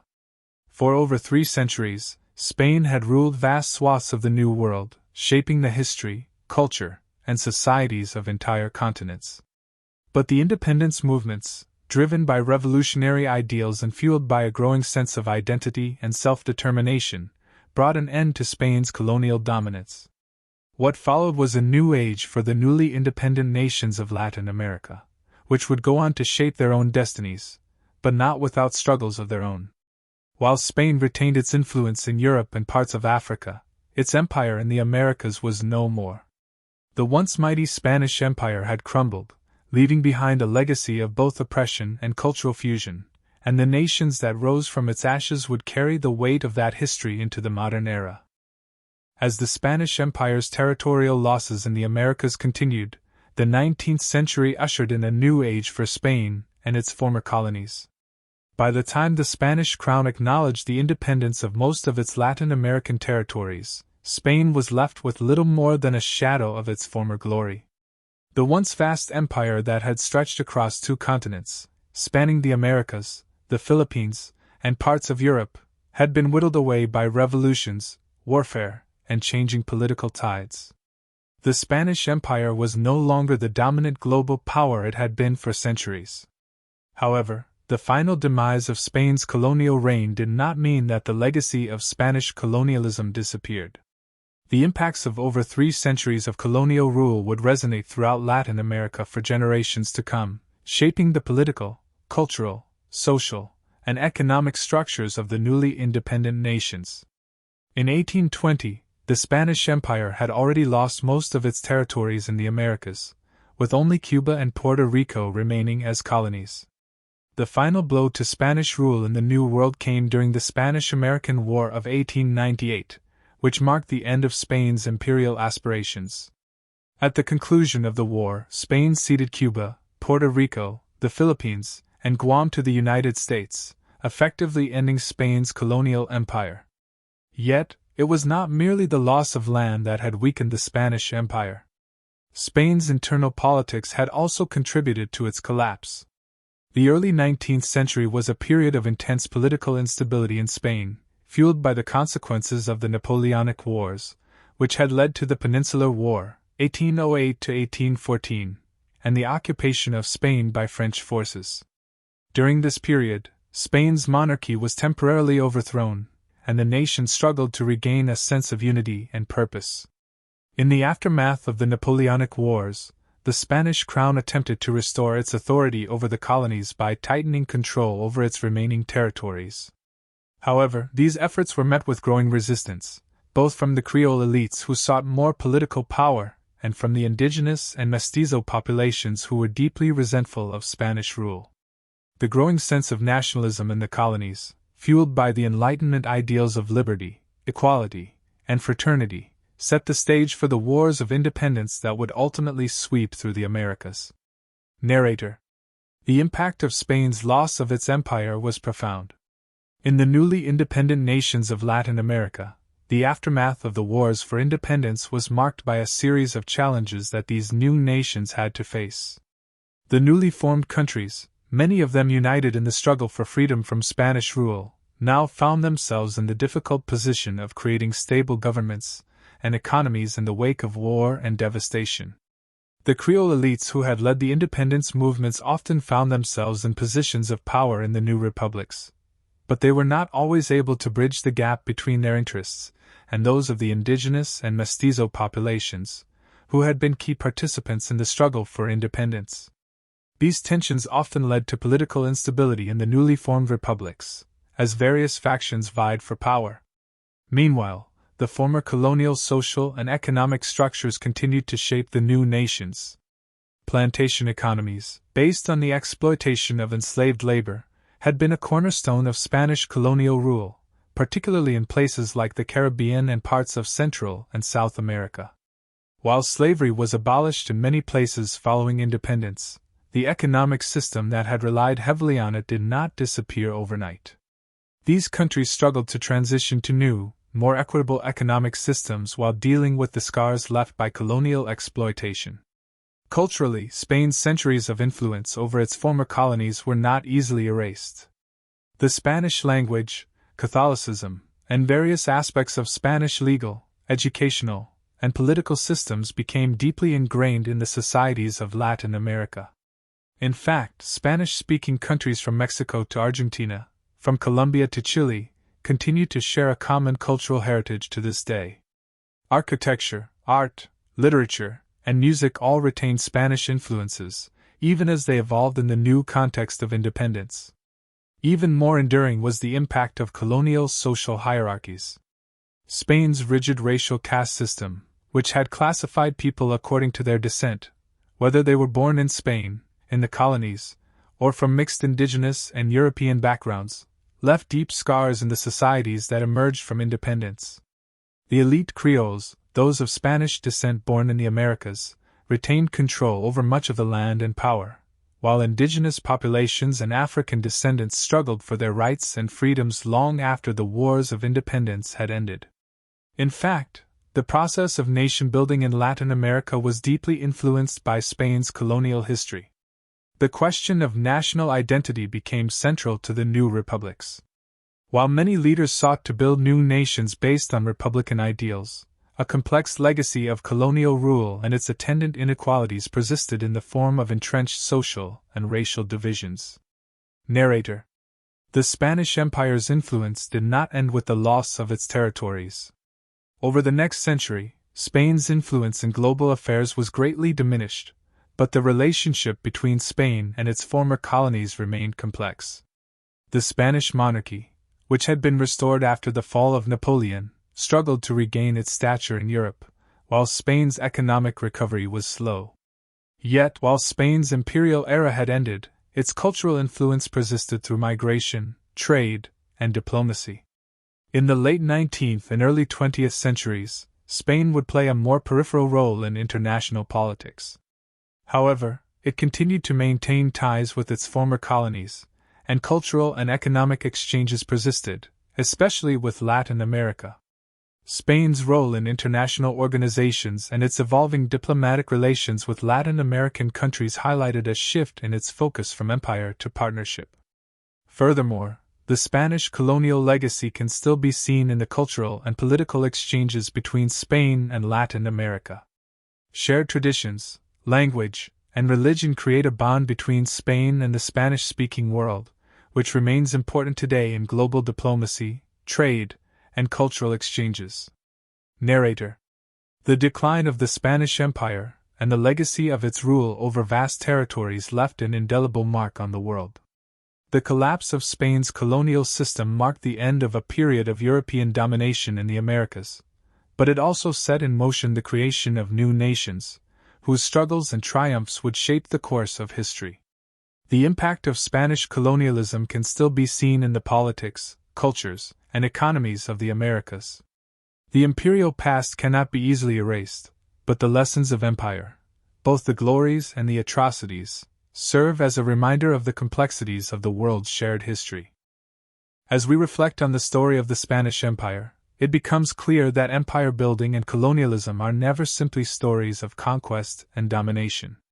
They are also stories of resistance, cultural exchange, and the ways in which empires shape the identities of the people they touch, for better or worse. And so, the legacy of Spain's empire endures, not as an empire of land and conquest, but as a legacy of influence, cultural exchange, and the complex interplay between colonizers and colonized. For the nations that emerged from the shadow of the Spanish Empire, the road to independence was just the beginning of a long and ongoing journey of nation-building, self-definition, and the creation of new identities in a post-colonial world. The Spanish Empire, once the most formidable force in the world, had by the early 19th century begun to show cracks in its imperial foundation. Its great global power, built upon centuries of exploration, conquest, and expansion, was fading. The Napoleonic Wars and the internal social, political, and economic challenges facing Spain in the 18th and 19th centuries had laid the groundwork for a dramatic transformation. By the time the 20th century arrived, the empire was no more than a shadow of its former self. This scene explores the final collapse of the Spanish Empire, examining the factors that led to its downfall and how its legacy persisted long after its demise. In the late 18th century, Spain found itself caught in the tides of European geopolitics, primarily affected by the increasing power of Napoleon Bonaparte. While Napoleon's conquests swept through much of Europe, Spain, an ally of France, was drawn into the conflict. The Peninsular War, which began in 1808, proved catastrophic for Spain. Napoleon's forces invaded the Iberian Peninsula, overthrowing the Spanish monarchy and placing his brother, Joseph Bonaparte, on the Spanish throne. This event would change the course of Spanish history and ignite the flames of rebellion across Spain's colonies in the Americas. Narrator. The occupation of Spain by Napoleon caused a major disruption in the empire's control over its vast colonies. With the Spanish royal family exiled or imprisoned in France, the Spanish colonies in the Americas were left vulnerable. Creoles, descendants of the Spanish colonizers born in the New World, were quick to seize upon the opportunity for greater autonomy. The French occupation led to the formation of juntas, self-governing bodies made up of Creole elites who sought to manage the colonies in the absence of the Spanish crown. While some initially remained loyal to Spain, others began to chart a course toward independence, influenced by the broader global trend of revolutionary movements, including the American Revolution and the French Revolution. In the Americas, Spain's colonies had long been rife with social and political inequality. The Creole elites enjoyed significant privileges, but beneath them were the indigenous peoples, mestizos, people of mixed European and indigenous ancestry, and enslaved Africans, all of whom were often excluded from political power. The Age of Revolution provided an opportunity for these oppressed groups to challenge the rigid colonial system. Inspired by Enlightenment ideals of liberty, equality, and fraternity, many began to call for independence. Narrator. The wars of independence that followed were fierce and long-lasting, tearing through Latin America for much of the early 19th century. Beginning with Haiti's revolution in 1791, where enslaved Africans rose up to overthrow French colonial rule, other Latin American nations soon followed suit. Argentina, Chile, Colombia, Mexico, and Venezuela became key battlegrounds in the fight for freedom from Spanish rule. Led by charismatic leaders such as Simón Bolívar, José de San Martín, and Miguel Hidalgo, the movements gained momentum and began to fragment the Spanish Empire. Bolívar, in particular, is remembered as one of the most influential figures in the South American Wars of Independence. He sought not only to rid the continent of Spanish rule but also to unite the newly independent states into a confederation of republics, an ambitious dream that ultimately failed due to the deeply entrenched divisions within the region. The Viceroyalty of New Spain, which encompassed modern-day Mexico and much of Central America, was a key site of the early struggle. In 1810, Miguel Hidalgo led a revolutionary movement that sparked the Mexican War of Independence. Despite his execution, the revolution continued under leaders like José María Morelos and Agustín de Iturbide, who would eventually achieve independence for Mexico in 1821. This marked the beginning of the collapse of Spanish control in North America. Narrator. By the time Spain recognized the independence of its colonies in the Americas, much of its empire had already disintegrated. The independence movements were not isolated events, they were part of a larger global shift. The end of the Napoleonic Wars in Europe did not bring peace or stability to Spain. Instead, it revealed the fractured and divided nature of the Spanish state. The Spanish-American colonies were no longer willing to remain under Spanish domination. With the emergence of new national identities and revolutionary fervor, Spain was unable to hold on to its empire. For Spain, the loss of its colonies was not just a political blow but also an economic one. Much of Spain's wealth had been derived from the exploitation of colonial resources, including precious metals like gold and silver from the Americas. With the colonies gone, Spain was left with a fragile economy, and it faced the challenge of rebuilding. Spain's international influence, which had once been formidable, diminished, and the country was relegated to the periphery of global affairs. Narrator. The aftermath of the collapse of the Spanish Empire also left behind a profound legacy that would shape the future of its former colonies. In the new Latin American republics, the struggle for independence was only the beginning of a new set of challenges. The region was marked by political instability and the difficulty of forming cohesive, democratic governance. The Creole elites who had led the independence movements now found themselves in power, but their rule was often marked by internal divisions, struggles over land and power, and difficulties in forging new national identities. In many parts of Latin America, the end of Spanish rule also meant the continuation of social and racial inequalities. The colonial caste system, which had ranked individuals based on their ancestry, continued to influence societal structures in the post-colonial world. Indigenous populations, once seen as subjects of Spanish dominion, found themselves excluded from political power in many of the newly formed nations. Afro-descendants, who had been brought to the Americas as slaves, also continued to face systemic discrimination and oppression in the post-independence era. At the same time, the legacy of Spanish culture, language, and religion remained firmly embedded in the region. Despite centuries of struggle for autonomy, the ties between Spain and its former colonies persisted through shared language, the influence of Catholicism, and cultural practices. Even as Latin American nations sought their own paths to development and identity, they were often defined in part by the imprint left by centuries of Spanish colonialism. Narrator. In the context of Spain, the collapse of its empire marked the beginning of a period of retrenchment. Though Spain retained control of some overseas territories, including the Philippines and Cuba, it could no longer be considered a major imperial power. The Spanish-American War of 1898 sealed Spain's fate as an empire. In the aftermath of its defeat by the United States, Spain relinquished its last remaining colonies in the Americas and the Pacific, bringing an official end to the age of Spanish imperialism. Yet, even as Spain struggled to regain its footing as a European power, it continued to grapple with the legacy of its empire. The scars of its colonial past were not easily erased. The cultural, economic, and political ramifications of Spanish rule persisted in both Spain and Latin America, echoing through the 20th century. Narrator. Today, the legacy of the Spanish Empire remains a subject of deep reflection and debate.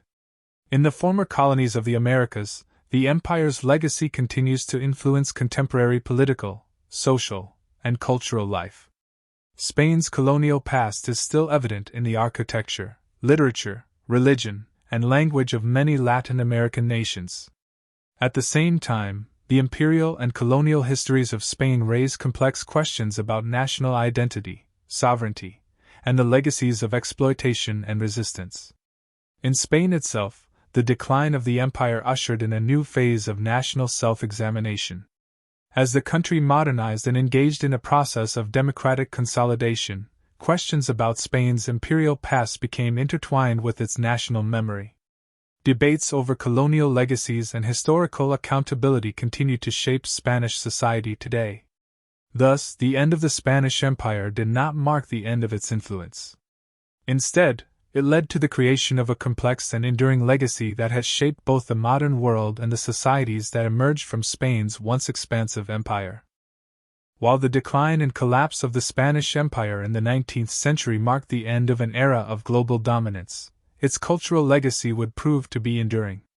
The Spanish Empire's far-reaching influence on language, religion, architecture, and societal structures has left an indelible mark on the modern world, especially in Latin America, where many of Spain's former colonies continue to reflect the empire's cultural imprint. The expansion of the Spanish Empire over 3 continents, Europe, the Americas, and parts of Africa and Asia, led to an extraordinary exchange of ideas, traditions, and cultural practices. From the early voyages of Columbus to the establishment of colonial cities and the introduction of the Spanish language and Catholicism, the empire shaped the cultural and religious landscapes of vast regions.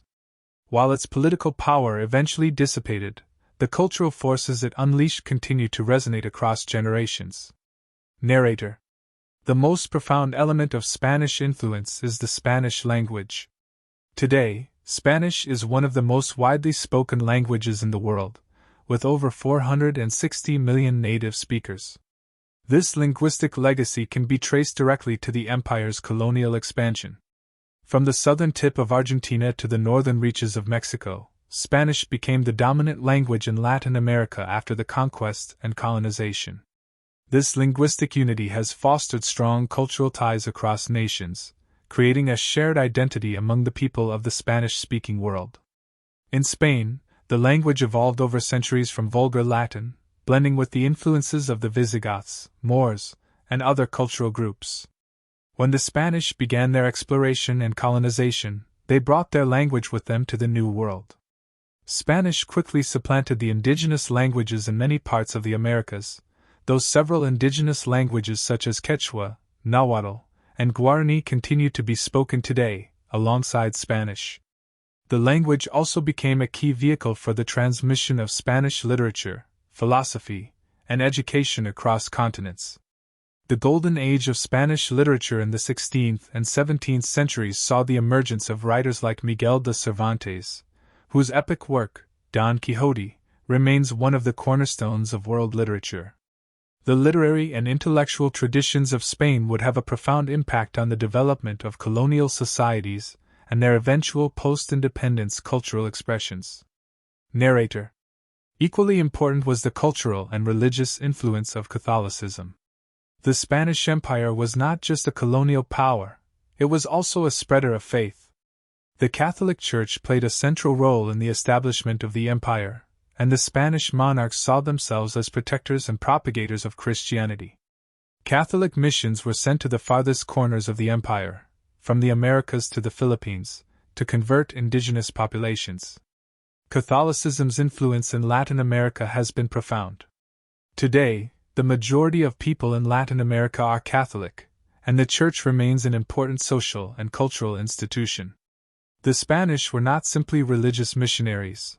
They established churches, missions, and cathedrals, many of which have become landmarks of Latin American cities. The architecture of colonial churches, with their intricate Baroque style, continues to define the skylines of many cities in Mexico, Peru, Colombia, and other former Spanish colonies. In addition to religious architecture, the Spanish Empire also introduced the concept of formalized education, based largely on Catholic teachings. The Jesuits, in particular, were key players in spreading education and literacy. Through their missions, they not only spread Catholicism but also established schools and universities that contributed to the intellectual growth of the colonies. Narrator. The arts flourished in the Spanish Empire, driven by both religious devotion and royal patronage. During the Spanish Golden Age, painting, sculpture, and architecture reached new heights, and Spanish artists like Diego Velázquez, Francisco de Goya, and El Greco created works that would influence generations of artists around the world. The Baroque style, with its dramatic use of light, intricate details, and religious themes, was dominant in Spanish art and spread throughout the colonies, where it fused with indigenous traditions to create a distinctive style known as mestizo art. In the Americas, Spanish colonial architecture became a symbol of imperial power. The construction of grand cathedrals, palaces, and fortresses was not just an expression of religious devotion but also a statement of Spain's dominance. The Spanish colonial cities in Latin America, like Mexico City, Lima, and Buenos Aires, were laid out with impressive public squares and monumental buildings, many of which have survived to this day and are now protected as UNESCO World Heritage Sites. The blending of Spanish and indigenous cultures also produced a vibrant hybridization of artistic traditions. In regions such as Peru, Ecuador, and Mexico, indigenous artisans integrated European styles and techniques with their own traditions to create unique works of art that reflected the complexities of the colonial experience. Narrator. Despite the political collapse of the Spanish Empire in the 19th century, the empire's influence continued to shape the cultural and social life of its former colonies long into the modern era. The art, language, and religion of Spain remained a powerful force in Latin America. Moreover, many Latin American countries, though they gained independence, continued to be shaped by the patterns of land ownership, social hierarchy, and economic systems established during Spanish colonial rule. The legacy of colonialism is a source of much debate in contemporary Latin American society. While the Spanish Empire contributed to the creation of a shared cultural identity, it also imposed systems of oppression and inequality that have been difficult to overcome. The impact of slavery, racial stratification, and land dispossession remains visible in the persistent inequality and poverty that affect many parts of Latin America. The racial and class divisions established under colonial rule have not disappeared but continue to influence political and social dynamics. Narrator. In Spain itself, the empire's decline has been a source of both nostalgia and criticism. The loss of the empire in the 19th century led to a period of self-reflection in Spain, and the legacy of empire has been woven into the country's collective memory. The Spanish are proud of their imperial past but also face the ethical questions raised by centuries of colonial rule. In the 20th and 21st centuries, Spain has struggled to reconcile its role as both a colonial power and a nation committed to democracy and human rights. The cultural connections between Spain and its former colonies remain strong. Many Spanish-speaking nations still maintain close economic, political, and cultural ties with Spain. Spain, in turn, has become a central player in the global Spanish-speaking community, an influential part of the Hispano-American world. Narrator. As the world enters the 21st century, the legacy of the Spanish Empire continues to have a lasting influence on the way nations understand their histories and identities. The empire's cultural contributions, its language, religion, art, and architecture, remain integral to the lives of millions of people across the globe. The enduring presence of Spanish culture in the Americas and beyond is a testament to the empire's deep and lasting impact, despite its political collapse over 2 centuries ago. Through all the transformations and challenges that followed the empire's fall, one thing remains certain: the cultural influence of the Spanish Empire will never fade. Whether it's in the language spoken, the religious practices followed, or the enduring monuments to Spain's past, the Spanish legacy continues to shape the modern world in ways both visible and subtle. The grand narrative of the Spanish Empire, once one of the most powerful and far-reaching empires in world history, is marked by both triumph and tragedy. As the empire spread across vast territories in the Americas, Asia, and Europe, it amassed tremendous wealth and power. Yet, by the end of the 17th century, the seeds of decline had been sown, and by the 19th century, the empire was unraveling at an alarming pace. What caused the Spanish Empire, which had once been a beacon of global dominance, to falter so dramatically? The causes of its decline are numerous, multifaceted, and intertwined. They include internal economic crises, military overextension, political instability, and the rise of rival powers. The decline was not sudden, but rather a long, slow unraveling that took place over centuries. It was a gradual erosion of imperial power, caused by both external pressures and internal vulnerabilities. Narrator. One of the most significant factors contributing to the decline of the Spanish Empire was the economic instability that plagued it. When the Spanish established their empire, they amassed vast amounts of wealth through the extraction of gold and silver from the Americas. The riches of the New World poured into Spain, particularly through the Spanish treasure fleet, which brought immense quantities of precious metals back to the Iberian Peninsula. However, the influx of wealth, far from securing Spain's prosperity, led to several economic problems. The sudden influx of gold and silver resulted in inflation, which destabilized the economy. Prices for goods soared, and the value of money decreased, leading to what economists call the phenomenon of bullion inflation. Instead of using the newfound wealth to invest in long-term economic development, the Spanish monarchy squandered much of it on military campaigns and luxury goods. The country's economy became increasingly dependent on imports, as domestic industries were neglected. This meant that Spain's economic base weakened, and its once flourishing industries faltered. By the late 16th century, Spain faced a chronic fiscal crisis. The empire's military ambitions, particularly in Europe, drained its treasury, and the vast costs of maintaining its overseas colonies were unsustainable. The Spanish crown was forced to declare bankruptcy several times, and the growing national debt became a permanent issue that Spain could not easily resolve. As a result, Spain's once thriving economy began to stagnate, setting the stage for further decline. Narrator.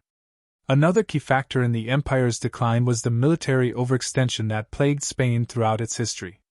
At its peak, the Spanish Empire controlled vast territories across the globe, stretching from the Philippines in Asia to the Americas and the Low Countries in Europe. To maintain control over such a sprawling empire required an enormous military presence and constant vigilance. The Habsburg monarchy faced the constant challenge of defending its far-flung territories from a multitude of enemies, including the Ottoman Empire, the French, the Dutch, and later, the British. The 30 Years' War, 1618 to 1648, and the Anglo-Spanish War, 1585 to 1604, drained Spanish resources, both financially and militarily. The Spanish fleet, once the most formidable naval force in the world, began to lose its dominance, particularly after the disastrous Battle of Lepanto in 1571, which marked the end of Spanish naval supremacy. The constant warfare left Spain unable to devote the resources necessary to maintain its empire. As the empire's enemies grew more powerful, Spain's own military weakened. This overextension, coupled with the ongoing financial crisis, made it increasingly difficult for Spain to defend its empire effectively. The defeat of the Spanish Armada by England in 1588 was a pivotal blow to Spain's military prestige. This loss symbolized the weakening of Spain's global influence, and its ability to project power across the seas. Narrator. The rise of rival European powers in the 17th and 18th centuries also contributed to Spain's decline. England, France, and the Netherlands were emerging as powerful naval and colonial forces, challenging Spain's dominance over the seas and overseas territories. English privateers, such as Sir Francis Drake, routinely attacked Spanish ships and colonial settlements, siphoning off Spain's wealth and prestige. The Dutch revolt led to the loss of the Netherlands, a once vital part of the empire, to the rebellious Dutch in the late 16th century, weakening Spain's strategic position in Europe. Meanwhile, France, under the rule of powerful kings such as Louis XIV, began to surpass Spain in both military and economic terms. The rivalry between the two Catholic powers escalated throughout the 17th century, culminating in costly wars that drained Spain's resources and left the country vulnerable to further threats. France's growing economic power, fueled by a thriving domestic economy and territorial expansion, posed a direct challenge to Spain's once dominant position in Europe. The British, too, were becoming a formidable naval power, challenging Spain's influence in the Caribbean and South America. The British Empire began to establish its own colonial holdings, which led to the eventual loss of Florida, Jamaica, and other Spanish territories to British expansion. Narrator. Politically, the Habsburg monarchy itself was in disarray by the late 17th century. The Habsburgs, who had ruled over Spain for centuries, were facing a series of internal challenges that weakened the central authority. The empire was increasingly governed by regional elites who pursued their own interests, often in direct conflict with the crown's centralizing efforts. The Catalan Revolt, 1640–1659, and the Portuguese Restoration War, 1640–1668, were examples of the growing dissatisfaction with Habsburg rule, leading to the loss of important territories. In addition, the succession crisis after the death of Charles II in 1700 further destabilized Spain.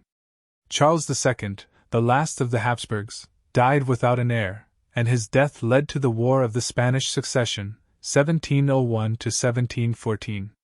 This war was fought over who would inherit the Spanish throne, and it ultimately led to the Treaty of Utrecht in 1713, which saw Spain lose significant territories in Europe, including Gibraltar to Britain, and its European power diminished dramatically.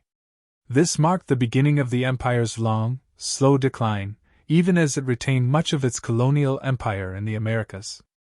Narrator. Finally, the Wars of Independence in the early 19th century proved to be the final blow to the Spanish Empire. The Napoleonic Wars had a profound impact on Spain. In 1808, Napoleon invaded Spain and placed his brother Joseph Bonaparte on the Spanish throne, causing widespread unrest. This invasion ignited the Peninsular War, 1808–1814, during which the Spanish, supported by the British, waged a guerrilla war against French occupation. Meanwhile, Napoleon's wars inspired revolutionary movements across Latin America. With Spain weakened and distracted by the French invasion, colonies in South America, such as Argentina, Colombia, and Mexico, seized the opportunity to declare independence. Figures like Simón Bolívar, José de San Martín, and Miguel Hidalgo became the heroes of independence movements across the continent, securing the end of Spanish rule in much of the Americas.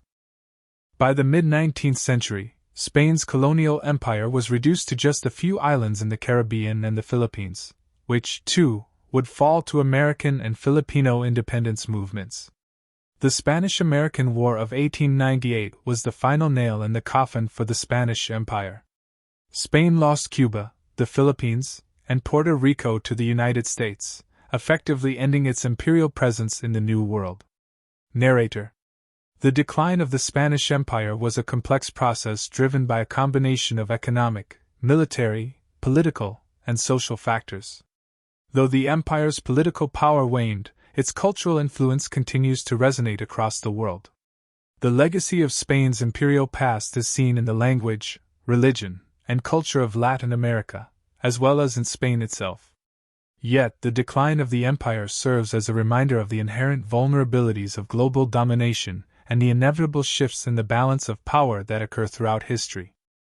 The year is 1898, and the world is on the brink of a new era. The Spanish Empire, once the largest and most formidable in the world, has reached the final chapter of its long, tumultuous history. The events of the 19th century, revolutions, independence movements, and the rise of new global powers, have reduced Spain's imperial possessions to a few remnants of its former glory. But what happened in 1898 was a pivotal moment in history, a moment that would mark the end of Spain's imperial ambitions in the Americas and beyond. The catalyst for this dramatic conclusion was the Spanish-American War. Narrator. The Spanish Empire's final struggles began as early as the 19th century, when revolutionary fervor spread throughout Latin America. Simón Bolívar, José de San Martín, and other prominent figures led the independence movements across the continent, successfully breaking away from Spain's colonial grip. By the 1820s, the vast majority of Spain's American colonies had declared their independence, and the Spanish crown's authority in the Americas was severely diminished. The once mighty empire, stretching from the Caribbean to South America, had now lost nearly all of its territories. However, Spain managed to hold on to a few important colonies in the Caribbean and the Philippines, scattered across distant parts of the globe. Cuba and Puerto Rico were perhaps the most significant of these territories in the Western Hemisphere, while the Philippines represented Spain's last major colony in Asia. Spain was a shadow of its former self, and its ability to defend these remaining colonies became increasingly difficult. Narrator. By the late 19th century, Cuba became a flashpoint for tensions between Spain and the growing power of the United States. The Cuban War of Independence, which began in 1895, was a bloody conflict in which Cuban rebels fought against Spanish rule. The rebellion was part of a larger wave of nationalist movements across the Caribbean and Latin America. José Martí, the Cuban revolutionary leader, embodied the island's aspirations for freedom, as he sought both Cuban independence and the end of Spanish colonialism. The Spanish government, under the leadership of General Valeriano Weyler, responded with brutal repression. Weyler's policy of placing Cuban civilians in concentration camps to cut off support for the rebels caused widespread outrage, particularly in the United States. At this time, the United States was emerging as a new imperial power, increasingly interested in expanding its influence in the Caribbean. U.S. sympathies leaned strongly toward the Cuban rebels, and newspapers like those owned by William Randolph Hearst and Joseph Pulitzer stoked public anger against Spain. The American press, with its sensationalized reporting, painted Spain's actions in Cuba in the most brutal light, calling for intervention. This, combined with rising American imperial ambitions, created a volatile situation. Narrator. The flashpoint that triggered the conflict between Spain and the United States occurred on February 15, 1898, when the USS Maine, an American battleship, mysteriously exploded in Havana Harbor, Cuba. The explosion killed over 260 American sailors and sent shockwaves through the United States.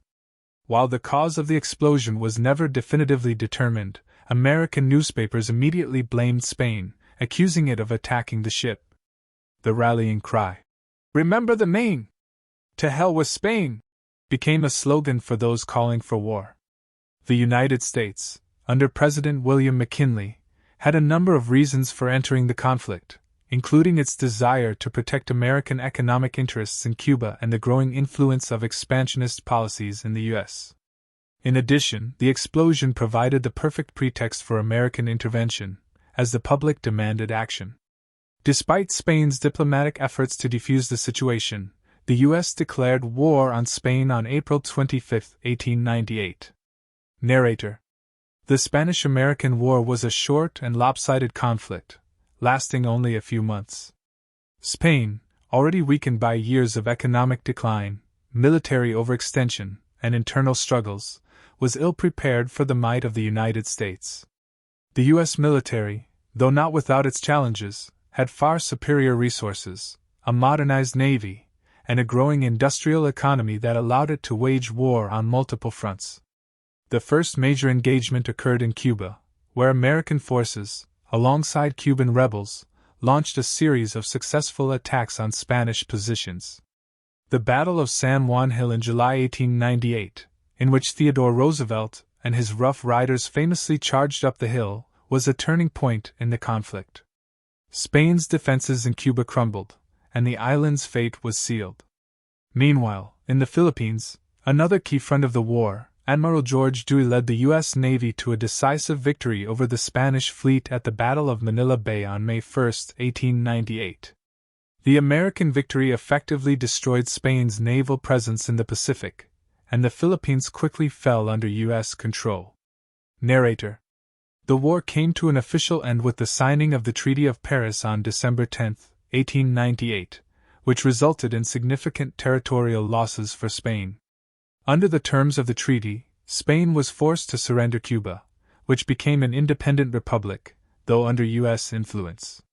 The treaty also ceded Puerto Rico, Guam, and the Philippines to the United States, marking the end of Spain's colonial empire in the Western Hemisphere and the Pacific. This was a monumental moment in history.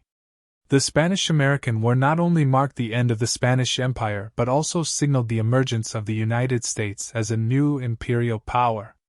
Spain's last vestiges of colonial power had been stripped away, and its dreams of empire in the Americas were shattered. Narrator. The consequences of the Spanish-American War were far-reaching. For Spain, it marked the final humiliation of a once great empire. It had lost its last territories in the Americas, its influence in the Caribbean was shattered, and its standing as a global power was irrevocably damaged. Spain was left to rebuild its shattered economy and deal with the deep political fallout from the loss of its colonies. For the United States, the victory over Spain was a launching point for its own imperial ambitions. The U.S. acquired overseas territories, including the Philippines, which would become a colony until 1946, and Puerto Rico, which remains a U.S. territory to this day. The acquisition of these territories marked the beginning of the United States' rise as a global power and its increasing involvement in international affairs. For the people of Cuba, the war represented the end of Spanish colonial rule, but it also marked the beginning of a new era of political instability. Though Cuba achieved its independence, it would remain under American influence for many years, with U.S. military interventions and political dominance continuing throughout the 20th century. Narrator. The end of the Spanish Empire in 1898 was a moment of reflection on the consequences of empire building, colonialism, and the shifting tides of history. Spain's decline was not merely the result of a single war, but of a combination of internal and external factors, including military overreach, economic decline, and the rise of new global powers. The Spanish Empire's legacy, though fading, can still be seen today in the languages, cultures, and institutions of its former colonies. But the war with the United States represented the final chapter in a centuries-long saga of global dominance and imperial ambition. As the sun set on the once mighty Spanish Empire, a new age of global imperialism began, an age in which the United States would rise to prominence, while Spain would find itself relegated to the role of a fading power, struggling to adjust to a rapidly changing world. The Spanish-American War, though brief, was an event of monumental historical significance that shaped the course of the 20th century and left a lasting impact on both Spain and its former colonies. While the Spanish Empire may have faded from the global stage by the end of the 19th century, its legacy is far from gone. In fact, the influence of Spain's colonial history can still be felt across the world, particularly in the regions that were once part of its vast empire. From language to religion, culture, and governance, the Spanish Empire left a profound imprint that continues to shape modern societies in ways both visible and subtle. In this final scene, we'll explore the enduring legacy of the Spanish Empire, examining how its cultural and historical footprint remains in the Americas, Asia, and beyond. Narrator. When we think of the Spanish Empire, the first thing that comes to mind is often its colonial architecture.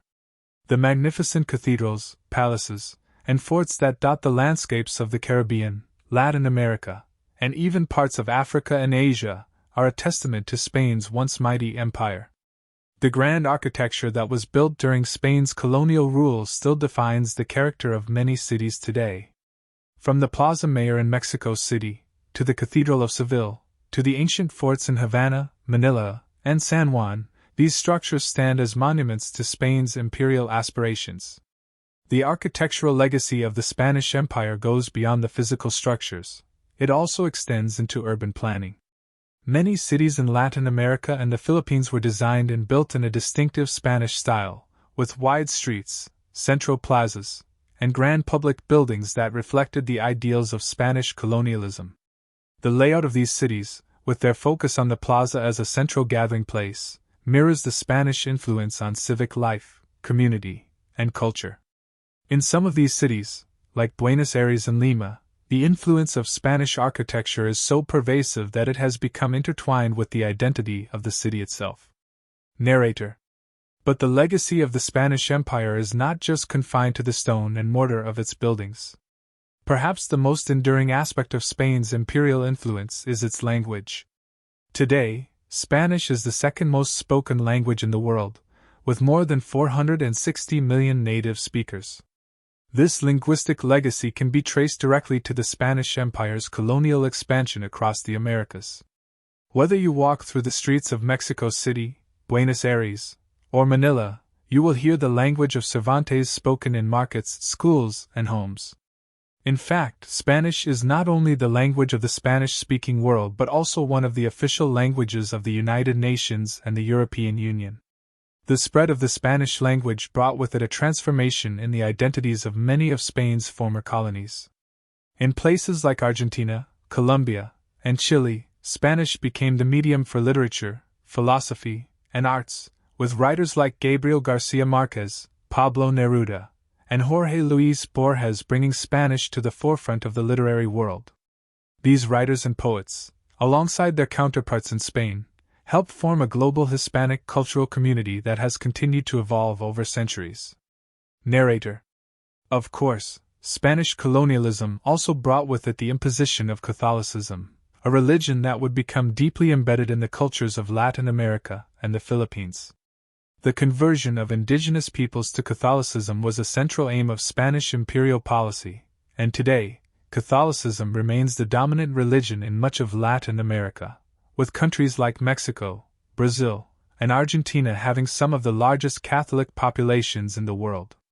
The architecture of the churches and cathedrals, the religious festivals, the devotion to saints, and the practice of Catholic rituals all reflect the deep religious legacy of the Spanish Empire.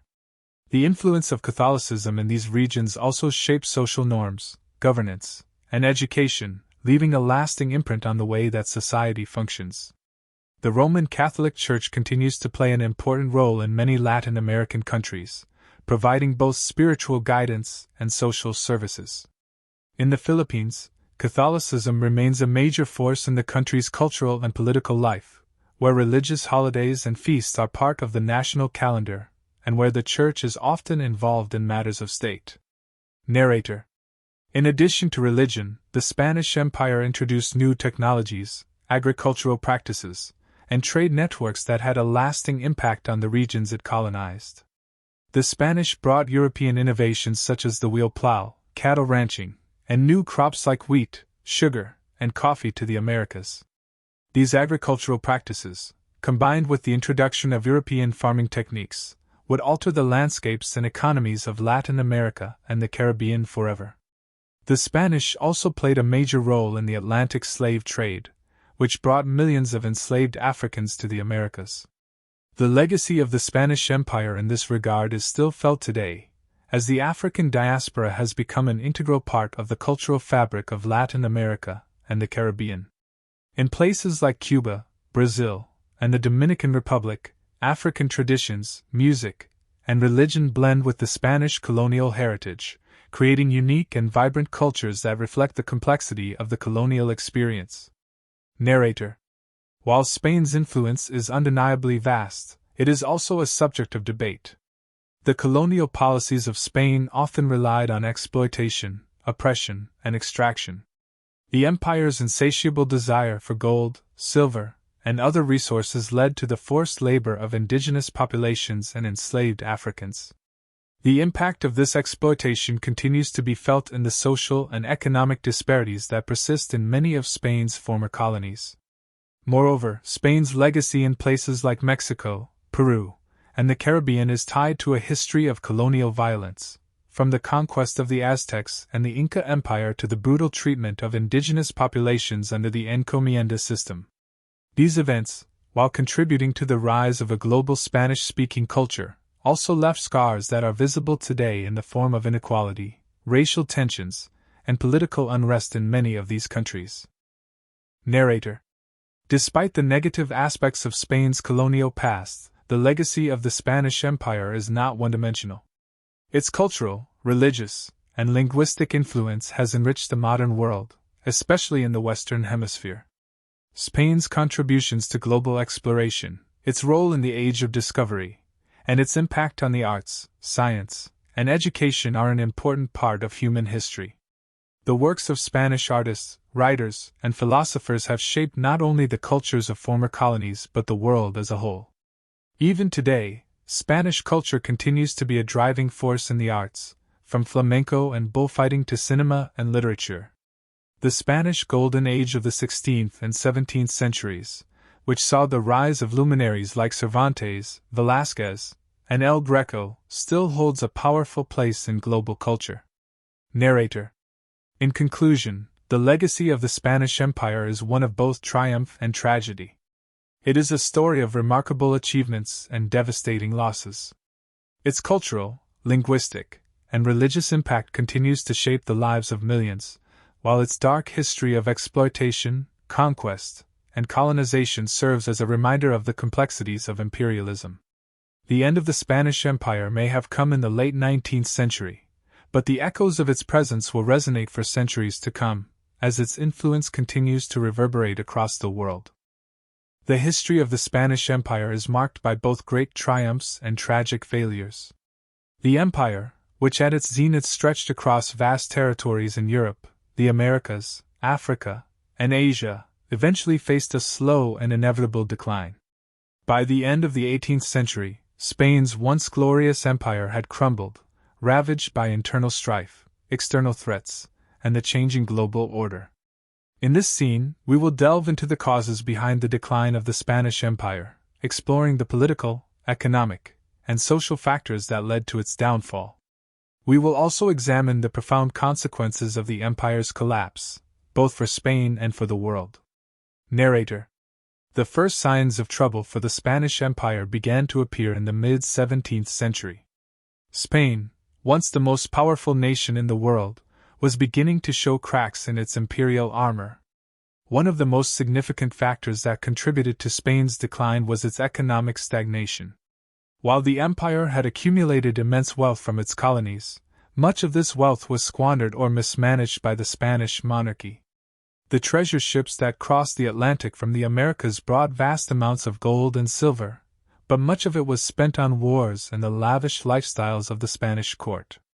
The Spanish monarchy, led by the Habsburg family, was entangled in a series of costly wars across Europe. These conflicts drained Spain's resources and diverted attention away from the well-being of its colonies. Spain's military involvement in the 30 Years' War, the War of the Spanish Succession, and the Napoleonic Wars further weakened the empire, leading to mounting debts and diminishing influence. Narrator. Moreover, Spain's agriculture and manufacturing industries began to stagnate during the 17th and 18th centuries. Unlike other European powers, such as England and the Netherlands, Spain did not embrace the Industrial Revolution with the same vigor. As a result, Spain's economy remained agrarian and dependent on colonial exploitation, leaving it vulnerable to the changing dynamics of the global economy. The silver mines of Potosi in present-day Bolivia, which had once been a primary source of wealth for the Spanish crown, began to yield diminishing returns. Inflation caused by the influx of silver and gold from the Americas also contributed to economic instability. In the long run, Spain's failure to diversify its economy and modernize its industries left it unable to compete with the rising economic powers of Britain, France, and the Dutch Republic. Narrator. Another critical factor in the decline of the Spanish Empire was its political instability. The Habsburg dynasty, which had ruled Spain for over a century, was plagued by internal divisions and poor leadership in its later years. King Philip IV, 1621–1665, and his successor, Charles II, 1665–1700, were unable to effectively manage the empire's vast territories. Charles II, in particular, was weak and ineffective, his reign marked by political chaos and the growing influence of corrupt ministers. By the late 17th century, Spain was beset by constant infighting among its aristocracy, and the monarchy's inability to manage its vast empire led to widespread discontent. The Spanish crown's grip on its colonies weakened, and colonial elites began to assert more independence, particularly in New Spain, Mexico, the Viceroyalty of Peru, and other parts of Latin America. Rebellions and uprisings against Spanish rule became more common, signaling the beginning of the end for Spain's colonial dominance. Narrator. Externally, the Spanish Empire faced increasing pressure from rival European powers. The Dutch, British, and French were all rising naval and colonial powers in the 17th and 18th centuries, challenging Spain's monopoly over the New World. The English and the French, in particular, began to expand their colonial holdings in the Americas and the Caribbean, often at Spain's expense. Spain's inability to defend its vast overseas empire from these rising powers marked a significant shift in the balance of power. By the 18th century, pirates and privateers from England, France, and the Netherlands were regularly attacking Spanish ships and coastal settlements. The British Navy gained dominance in the Caribbean, and the French and British fought over control of key territories such as Florida, the Gulf Coast, and the Mississippi Valley. Spain's inability to protect its colonies and maintain its dominance on the seas severely weakened its position as a global power. Narrator. The Napoleonic Wars in the early 19th century marked a turning point for the Spanish Empire. In 1808, Napoleon Bonaparte invaded Spain, forcing King Charles IV to abdicate and placing his brother, Joseph Bonaparte, on the Spanish throne. This event, known as the Peninsular War, sparked widespread rebellions throughout Spain and its colonies. The Spanish colonies in the Americas, emboldened by the weakening of Spain's authority, began to seek independence. Revolutions in South America, led by figures such as Simón Bolívar, José de San Martín, and Miguel Hidalgo, spread like wildfire. The Creole elite in colonies like Mexico, Argentina, Chile, and Peru saw an opportunity to gain political and economic control, free from the restrictions of Spanish rule. By the early 1820s, most of Spain's former colonies had achieved independence, effectively ending Spain's dominance in the Americas. Narrator. The loss of its colonies was a devastating blow to Spain. The empire's wealth had been largely derived from the exploitation of resources and labor in the Americas. With the loss of these territories, Spain faced not only a dramatic economic decline but also a crisis of identity. The Spanish Empire, once the most powerful in the world, was reduced to a shadow of its former self. The Spanish-American War of 1898, in which Spain lost Cuba, Puerto Rico, and the Philippines to the United States, marked the final end of Spain's overseas empire. Narrator. By the end of the 19th century, the Spanish Empire was no more. The decolonization of the Americas and the rise of new global powers had relegated Spain to a more peripheral role in world affairs. The consequences of the empire's decline were profound, not only for Spain but for the entire world. Spain's loss of its colonies left a power vacuum in the Americas, which was filled by the growing influence of other European powers and the United States. The independence movements in Latin America had profound effects on the course of history. Nations like Mexico, Argentina, and Brazil began to chart their own paths, free from Spanish rule, and form their own political and economic systems. This era of independence also marked the rise of new national identities that were rooted in the unique cultures and heritages of each region, influenced by but distinct from the colonial past. Narrator. Despite the fall of the empire, Spain's cultural and historical influence remains visible in the modern world. The enduring legacy of Spanish language, religion, and art continues to shape the societies that were once part of its empire. Today, the Hispanic world is a vibrant and diverse community, with over 460 million Spanish speakers, rich traditions, and shared cultural values. However, the fall of the Spanish Empire also serves as a cautionary tale. It reminds us that no empire, no matter how powerful, is invincible. The decline of the Spanish Empire was caused by a combination of internal weakness, external pressure, and the inevitable changes brought about by history. Its collapse paved the way for the rise of new powers and the reshaping of the global order. In the twilight of the Spanish Empire, one of the final chapters of imperial history was written in the islands of the Philippines. Located thousands of miles from Spain, the Philippines was an important and strategic part of the empire for over 3 centuries, a hub for trade, religion, and cultural exchange. However, by the late 19th century, the once glorious colonial enterprise was on its last legs. The story of how Spain lost the Philippines is not just one of military defeat, but also a tale of nationalism, rebellion, and the changing tides of global power. This scene will explore the dramatic events that led to the fall of Spain's presence in the Philippines and the subsequent impact on both Spain and the Filipino people. Narrator. By the 19th century, Spain's control over the Philippines was in deep decline. For much of its colonial history, the Philippines had been an isolated and largely passive part of the Spanish Empire.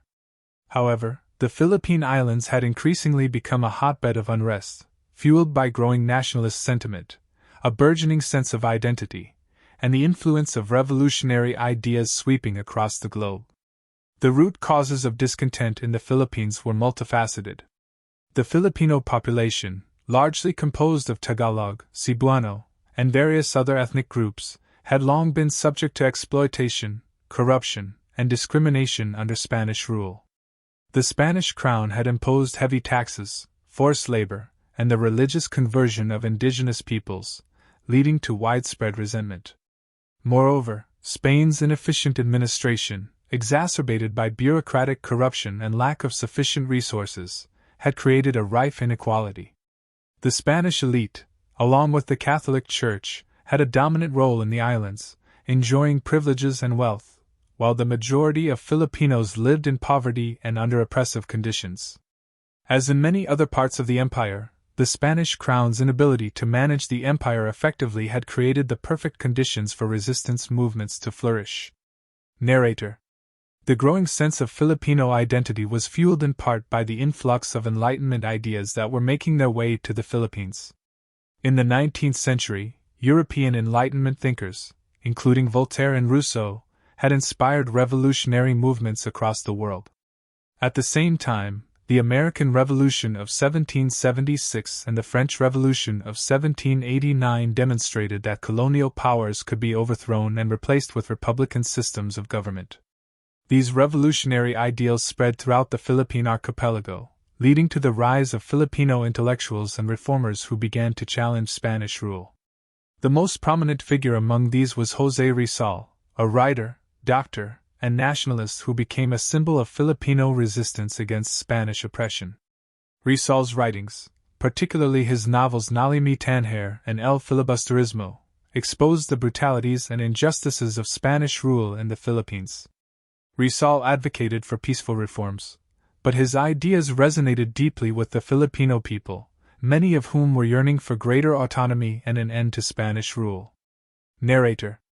As the 19th century progressed, Rizal's calls for reform gave way to more radical movements. The discontented Filipino elite and intellectuals were soon joined by working-class Filipinos, peasants, and migrants from the countryside who had long suffered from the oppression of Spanish authorities. In 1896, this growing unrest erupted into full-scale rebellion in the form of the Philippine Revolution.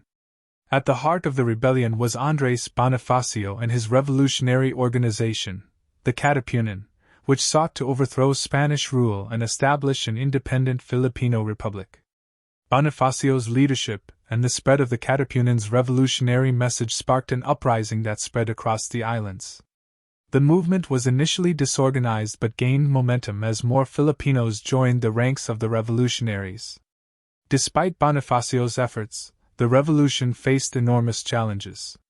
The Spanish authorities, along with the Catholic Church, quickly moved to suppress the rebellion.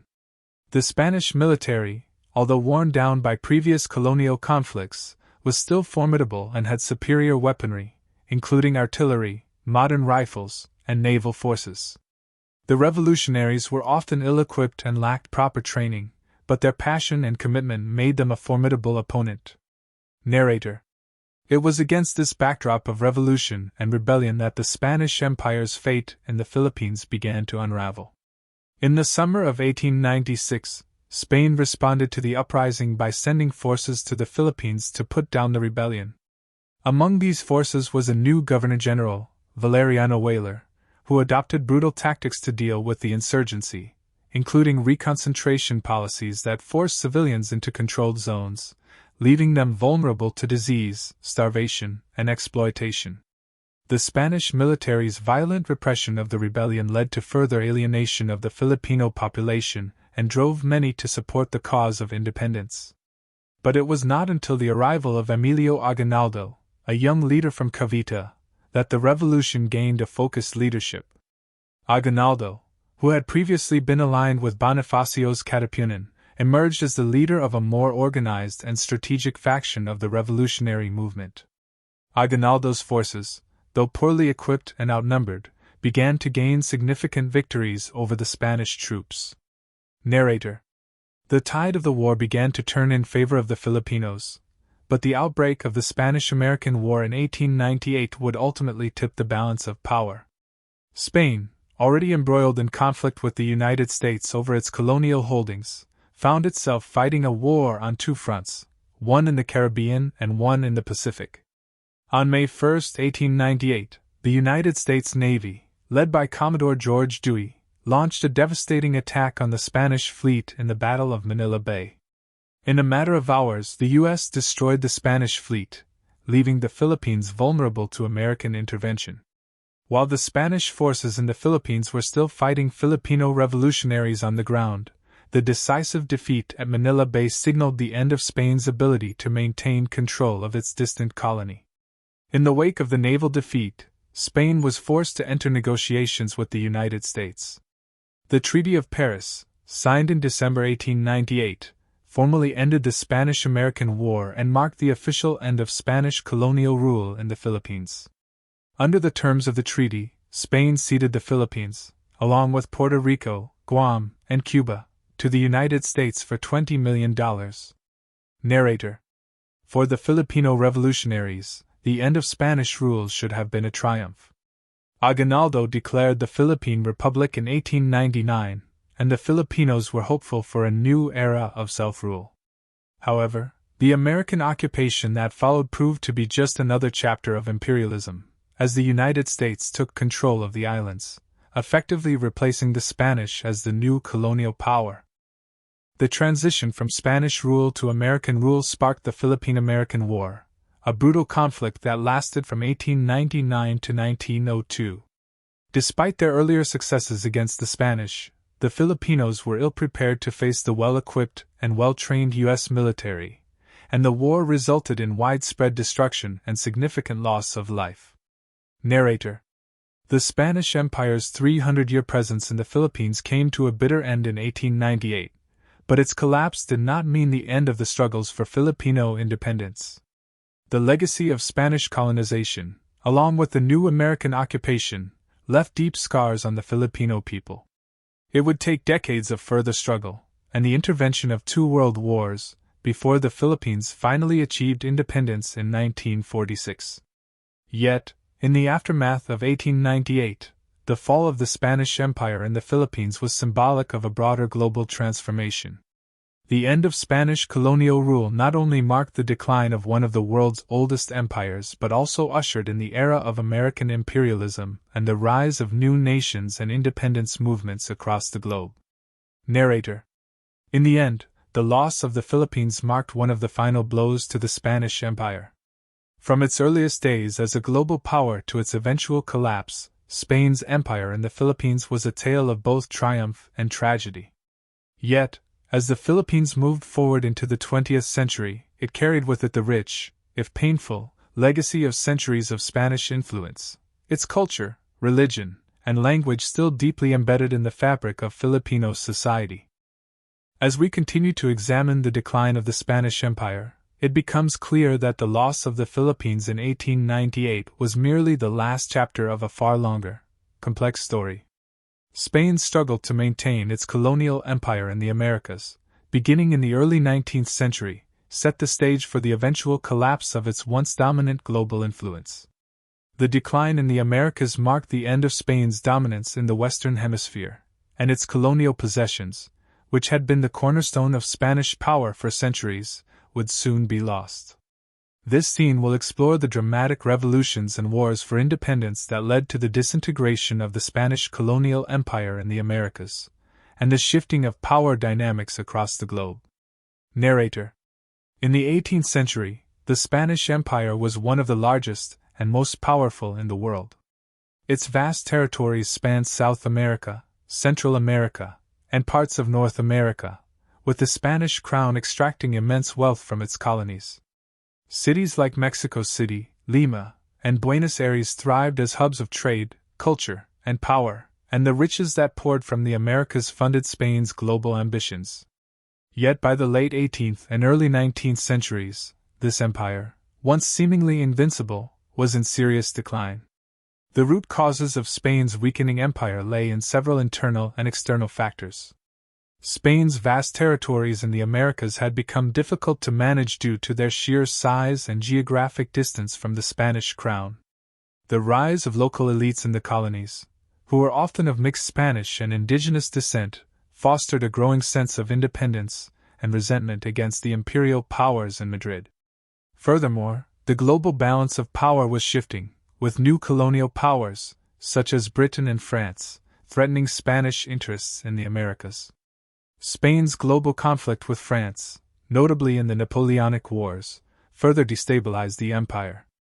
When Napoleon Bonaparte invaded the Iberian Peninsula in 1808 and forced the Spanish king, Charles IV, to abdicate, a power vacuum emerged within Spain itself. The French occupation of Spain weakened the central authority of the Spanish crown and, in turn, further diminished its control over its overseas colonies. Narrator. The weakening of Spain's authority was not lost on the people of its colonies, and by the early 19th century, the stage was set for revolution. The ideas of the French Revolution, 1789, and the American Revolution, 1776, had inspired many in Spain's colonies. The notion that colonies could break free from their imperial rulers and form independent republics spread rapidly throughout the Spanish-speaking Americas. The Spanish colonial system, which had been rooted in exploitation, inequality, and discrimination, was increasingly seen as unjust and outdated. The first significant signs of rebellion appeared in Napoleon's wake, as colonies began to challenge Spanish authority. The Mexican War of Independence, 1810–1821, was one of the most significant uprisings against Spanish rule in the Americas. Miguel Hidalgo, a Catholic priest, was the first to call for independence when he issued the famous Grito de Dolores in 1810. Hidalgo's cry for rebellion was a rallying point for indigenous peoples and mestizos, people of mixed Spanish and indigenous heritage, who had long been oppressed by the colonial system. Despite initial successes, Hidalgo's movement was crushed, and he was executed, but the revolution would not be easily quelled. In the following years, new leaders like José María Morelos and Vicente Guerrero took up the banner of independence. The movement gained strength, and after a decade of warfare, Mexico finally achieved independence from Spain in 1821, with the Treaty of Córdoba formally recognizing the new nation. Narrator. Simultaneously, other parts of Spanish America were also in the midst of rebellion. In South America, the spark for independence was ignited by figures like Simón Bolívar, known as the Liberator. Bolívar, a military leader and revolutionary, became the central figure in the movement for independence in much of South America. Inspired by the ideals of liberty and self-determination, Bolívar sought to create a united Latin American republic that could challenge Spanish power. The Wars of South American Independence, 1810–1825, were long and bloody conflicts that involved numerous leaders and battles across the continent. Bolívar's campaigns liberated the Viceroyalty of New Granada, modern-day Colombia, Venezuela, Ecuador, Peru, and Bolivia. At the same time, José de San Martín, another military leader, liberated Argentina, Chile, and Peru from Spanish rule. The victory of the Spanish-American rebels culminated in the Battle of Ayacucho in 1824, where the Spanish forces were decisively defeated, and Spanish rule in South America came to a formal end. Narrator. While Mexico and much of South America were gaining their independence, Spain's remaining colonies in the Caribbean were also slipping out of its grasp. The revolutions in Cuba began in 1868, when the 10 Years' War erupted. Though Cuba would not achieve full independence from Spain until the Spanish-American War in 1898, the long struggle for self-determination created a sense of national identity and a desire for independence that would come to fruition in the following decades. In Puerto Rico, another Spanish colony, revolts occurred sporadically throughout the 19th century. While these uprisings were not as successful in achieving full independence, they contributed to the overall sense of resistance and rebellion that was sweeping through Spanish territories. Narrator. By the late 19th century, Spain had lost almost all of its colonial possessions in the Americas. Its remaining stronghold was Cuba, but even that was soon to be lost. The Spanish-American War of 1898 marked the final collapse of the Spanish Empire in the Americas. The war, sparked by the explosion of the USS Maine in Havana Harbor, was fought between the United States and Spain. The war resulted in a decisive defeat for Spain, and in the Treaty of Paris, Spain was forced to cede not only Cuba but also its remaining overseas territories, including Puerto Rico, the Philippines, and Guam, to the United States. With the loss of these colonies, the Spanish Empire ceased to exist as a global colonial power. The end of Spanish rule in the Americas marked a monumental shift in the geopolitical landscape of the Western Hemisphere. It also marked the final chapter in the long, slow decline of Spain's once mighty empire. Narrator. The loss of its colonies in the Americas had profound implications for Spain. It led to a decline in economic power and a sense of national humiliation. Spain had once ruled over vast territories, from the southern tips of the Americas to the Philippine Islands in the Pacific, but by the late 19th century it had lost almost all of them. The Spanish-American War proved to be the final nail in the coffin, and Spain's imperial dreams were shattered for good. However, the legacy of Spain's colonization of the Americas continues to influence the world today. The language, culture, religion, and legal systems introduced by Spain during its colonial rule remain deeply embedded in the identities of many Latin American countries. Despite the political and military decline of the Spanish Empire, its cultural and historical footprint in the Americas remains profound. Narrator. In the wake of the Spanish Empire's collapse, the Spanish-speaking Americas embarked on their own journeys of nation-building. The independence movements that began in the early 19th century were the beginning of a broader process of self-determination and the creation of modern states. Yet, even as the empire receded into history, the forces of imperialism, global trade, and colonial legacies continued to shape the future of the Americas for centuries to come. As we conclude this scene, we reflect on the significance of the Spanish Empire's decline and loss of its colonial possessions. The story of Spain's imperial rise and fall is not only a tale of military conquest, but also a reminder of the changing nature of global power.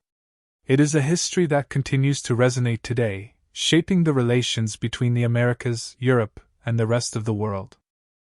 As we approach the final stages of our exploration into the rise and fall of the Spanish Empire, it's crucial to recognize that empires, like nations, leave an indelible mark upon the world. While Spain's colonial power in the Americas may have waned with the loss of its territories in the late 19th century, its cultural, architectural, and linguistic influence endured far beyond the military and political sphere. The legacy of Spanish imperialism can still be seen in the traditions, languages, religions, and art of many nations across the globe today. This scene will delve into how the Spanish Empire not only shaped the history of the Americas but also established a rich cultural heritage that continues to define much of the Western Hemisphere. Narrator. The Spanish Empire, through its centuries of domination over vast territories, introduced and solidified cultural institutions and practices that became intertwined with the identities of its colonies. Unlike the British, French, or Portuguese empires, which were also immensely influential, Spain's approach to empire building had a distinctly cultural dimension, deeply tied to the Catholic faith and Spanish identity. Language was the first and most enduring gift of Spanish colonialism to its former colonies. Today, Spanish is the second most spoken language in the world, with over 460 million native speakers. This linguistic legacy is a direct result of Spain's colonial expansion, where Spanish was imposed as the official language across large parts of South America, Central America, and Mexico. From the shores of the Rio de la Plata in Argentina to the heart of the Andes Mountains in Chile, Spanish has become the lingua franca of millions, forever shaping the identities of the people who call these regions home. But language was more than just a means of communication. It became the foundation upon which Spain's cultural and religious structures were built. The Catholic Church, closely tied to the Spanish crown, played an instrumental role in the Spanish Empire's colonization process. Missionaries and priests established churches and schools throughout the Americas, spreading the Catholic faith and with it, European norms and values. The Catholic faith remains a dominant influence in many parts of the Americas.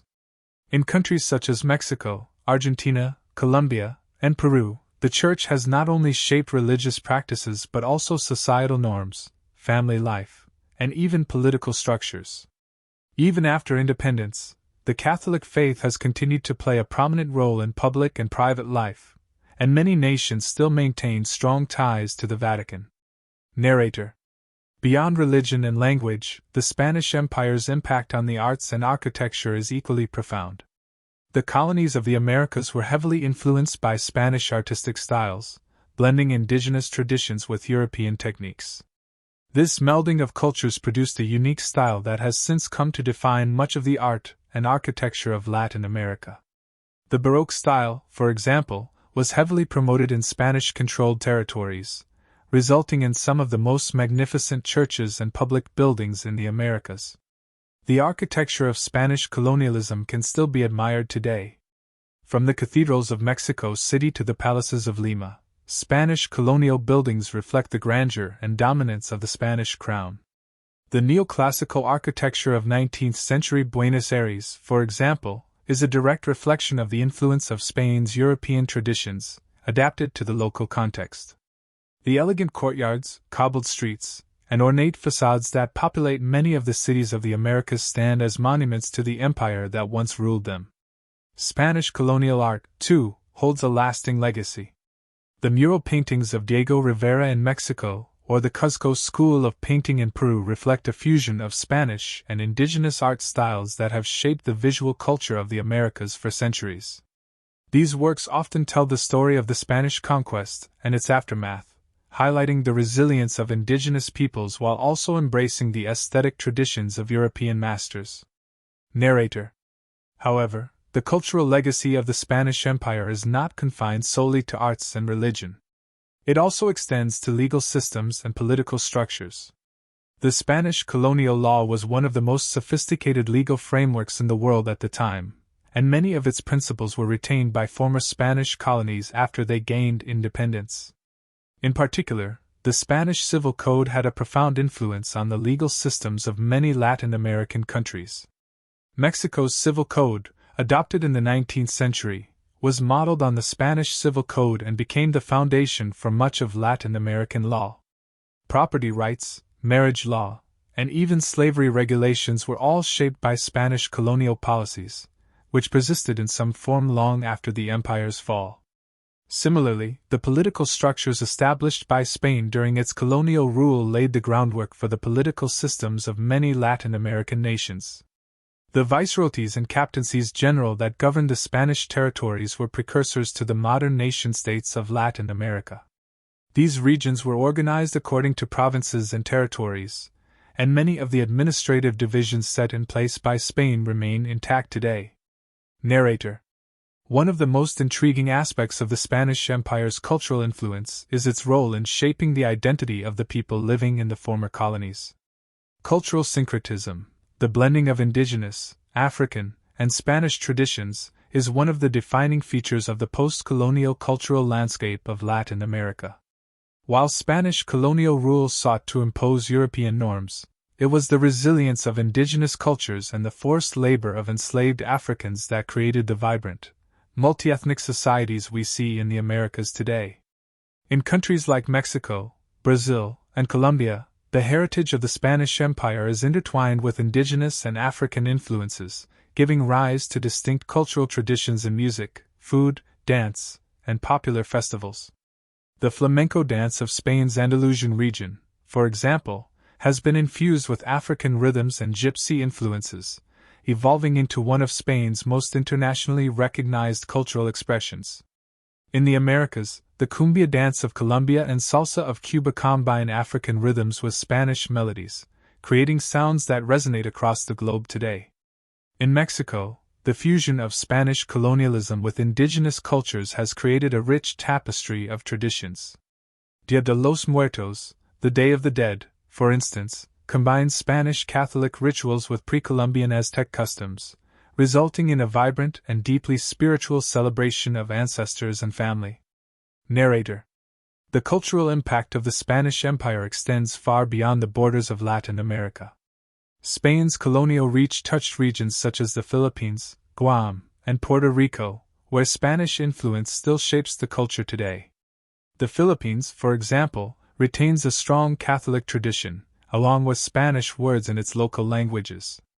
The influence of Spanish governance is evident in the Philippines' legal systems and national institutions, although the country's identity has also been profoundly shaped by its American colonization in the 20th century. Narrator.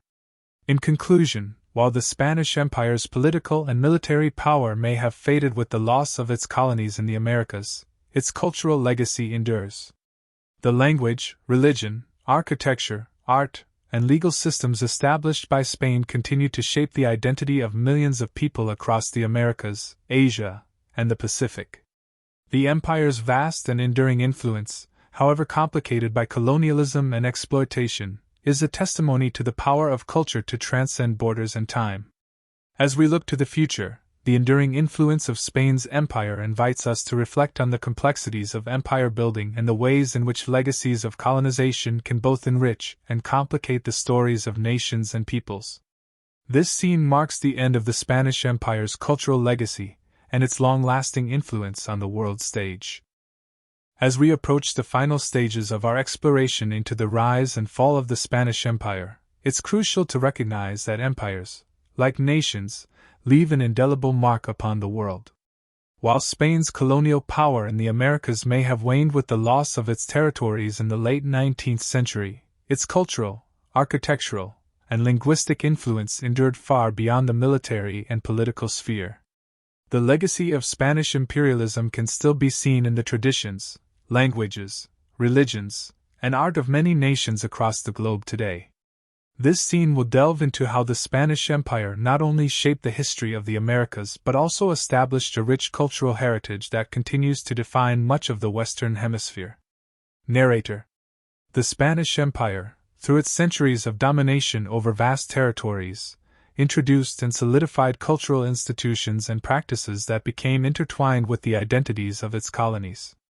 Unlike the British, French, or Portuguese empires, which were also immensely influential, Spain's approach to empire building had a distinctly cultural dimension, deeply tied to the Catholic faith and Spanish identity. Language was the first and most enduring gift of Spanish colonialism to its former colonies. Today, Spanish is the second most spoken language in the world, with over 460 million native speakers.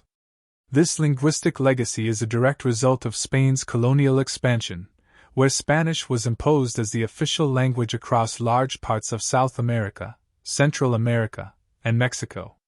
From the shores of the Rio de la Plata in Argentina to the heart of the Andes Mountains in Chile, Spanish has become the lingua franca of millions, forever shaping the identities of the people who call these regions home. But language was more than just a means of communication. It became the foundation upon which Spain's cultural and religious structures were built. The Catholic Church, closely tied to the Spanish crown, played an instrumental role in the Spanish Empire's colonization process. Missionaries and priests established churches and schools throughout the Americas, spreading the Catholic faith and with it, European norms and values. The Catholic faith remains a dominant influence in many parts of the Americas. In countries such as Mexico, Argentina, Colombia, and Peru, the Church has not only shaped religious practices but also societal norms, family life, and even political structures. Even after independence, the Catholic faith has continued to play a prominent role in public and private life, and many nations still maintain strong ties to the Vatican. Narrator. Beyond religion and language, the Spanish Empire's impact on the arts and architecture is equally profound. The colonies of the Americas were heavily influenced by Spanish artistic styles, blending indigenous traditions with European techniques. This melding of cultures produced a unique style that has since come to define much of the art and architecture of Latin America.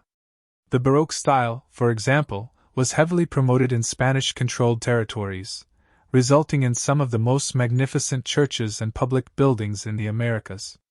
The architecture of Spanish colonialism can still be admired today.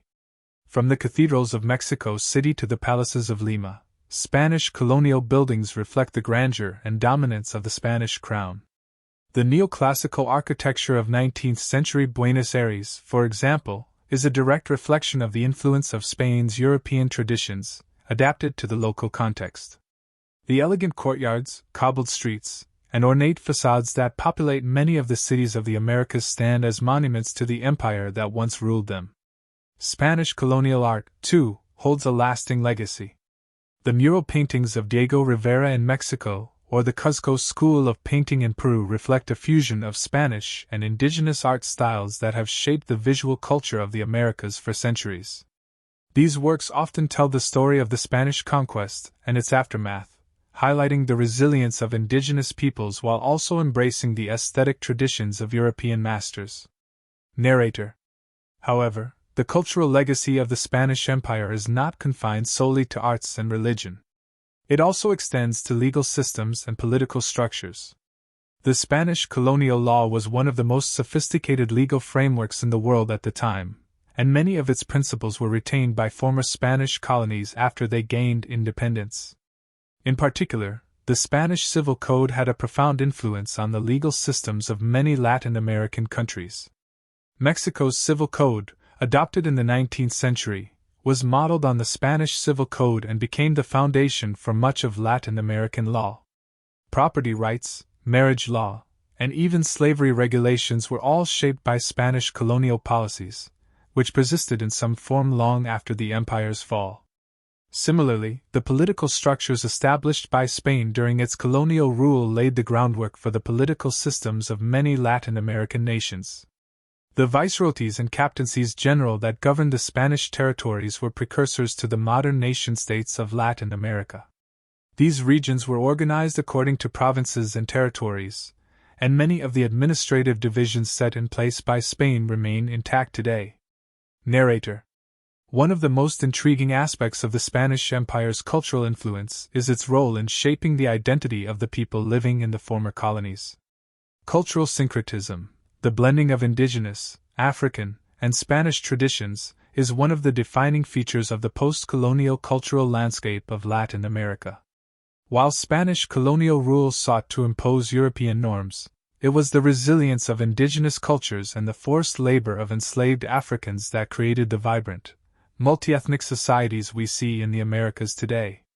In countries like Mexico, Brazil, and Colombia, the heritage of the Spanish Empire is intertwined with indigenous and African influences, giving rise to distinct cultural traditions in music, food, dance, and popular festivals. The flamenco dance of Spain's Andalusian region, for example, has been infused with African rhythms and gypsy influences, evolving into one of Spain's most internationally recognized cultural expressions.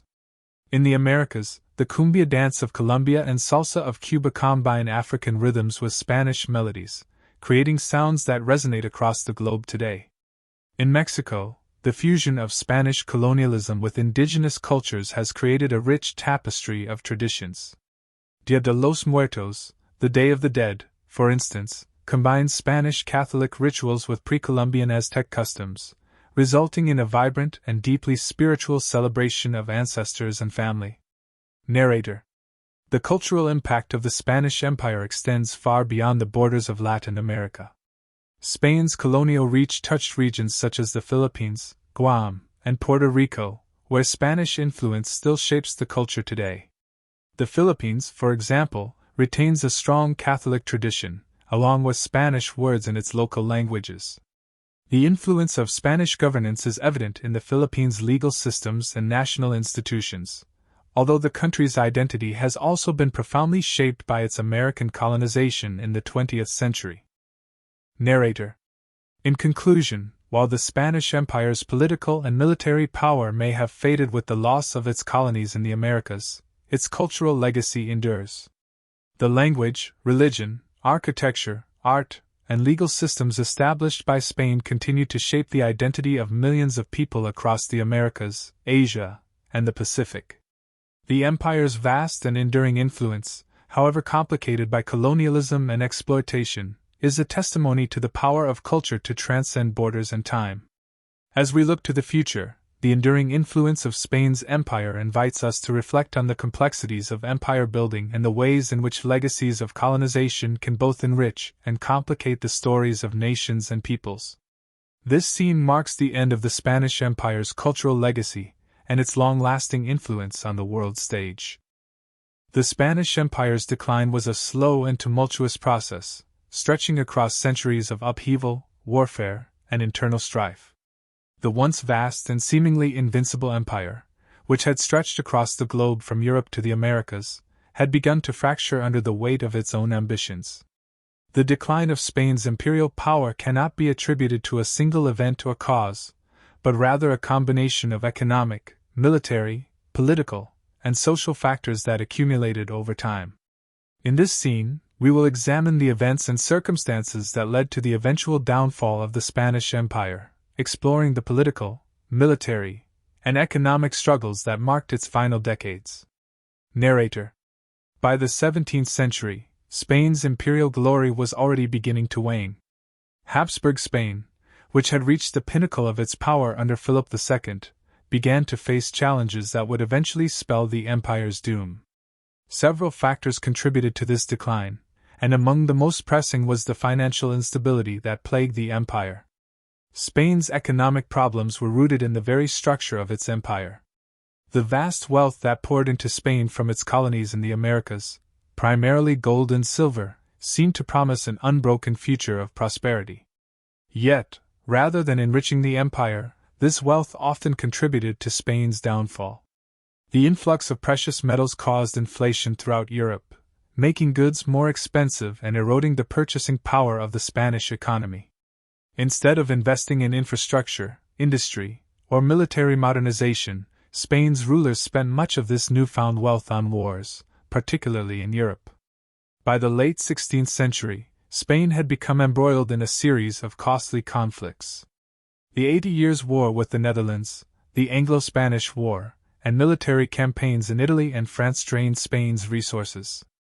Philip II's Armada, that famous fleet sent to invade England in 1588, was a monumental failure, and its defeat marked the beginning of a shift in European power dynamics. The Spanish navy, once the most formidable in the world, was seriously damaged and took years to recover. Narrator.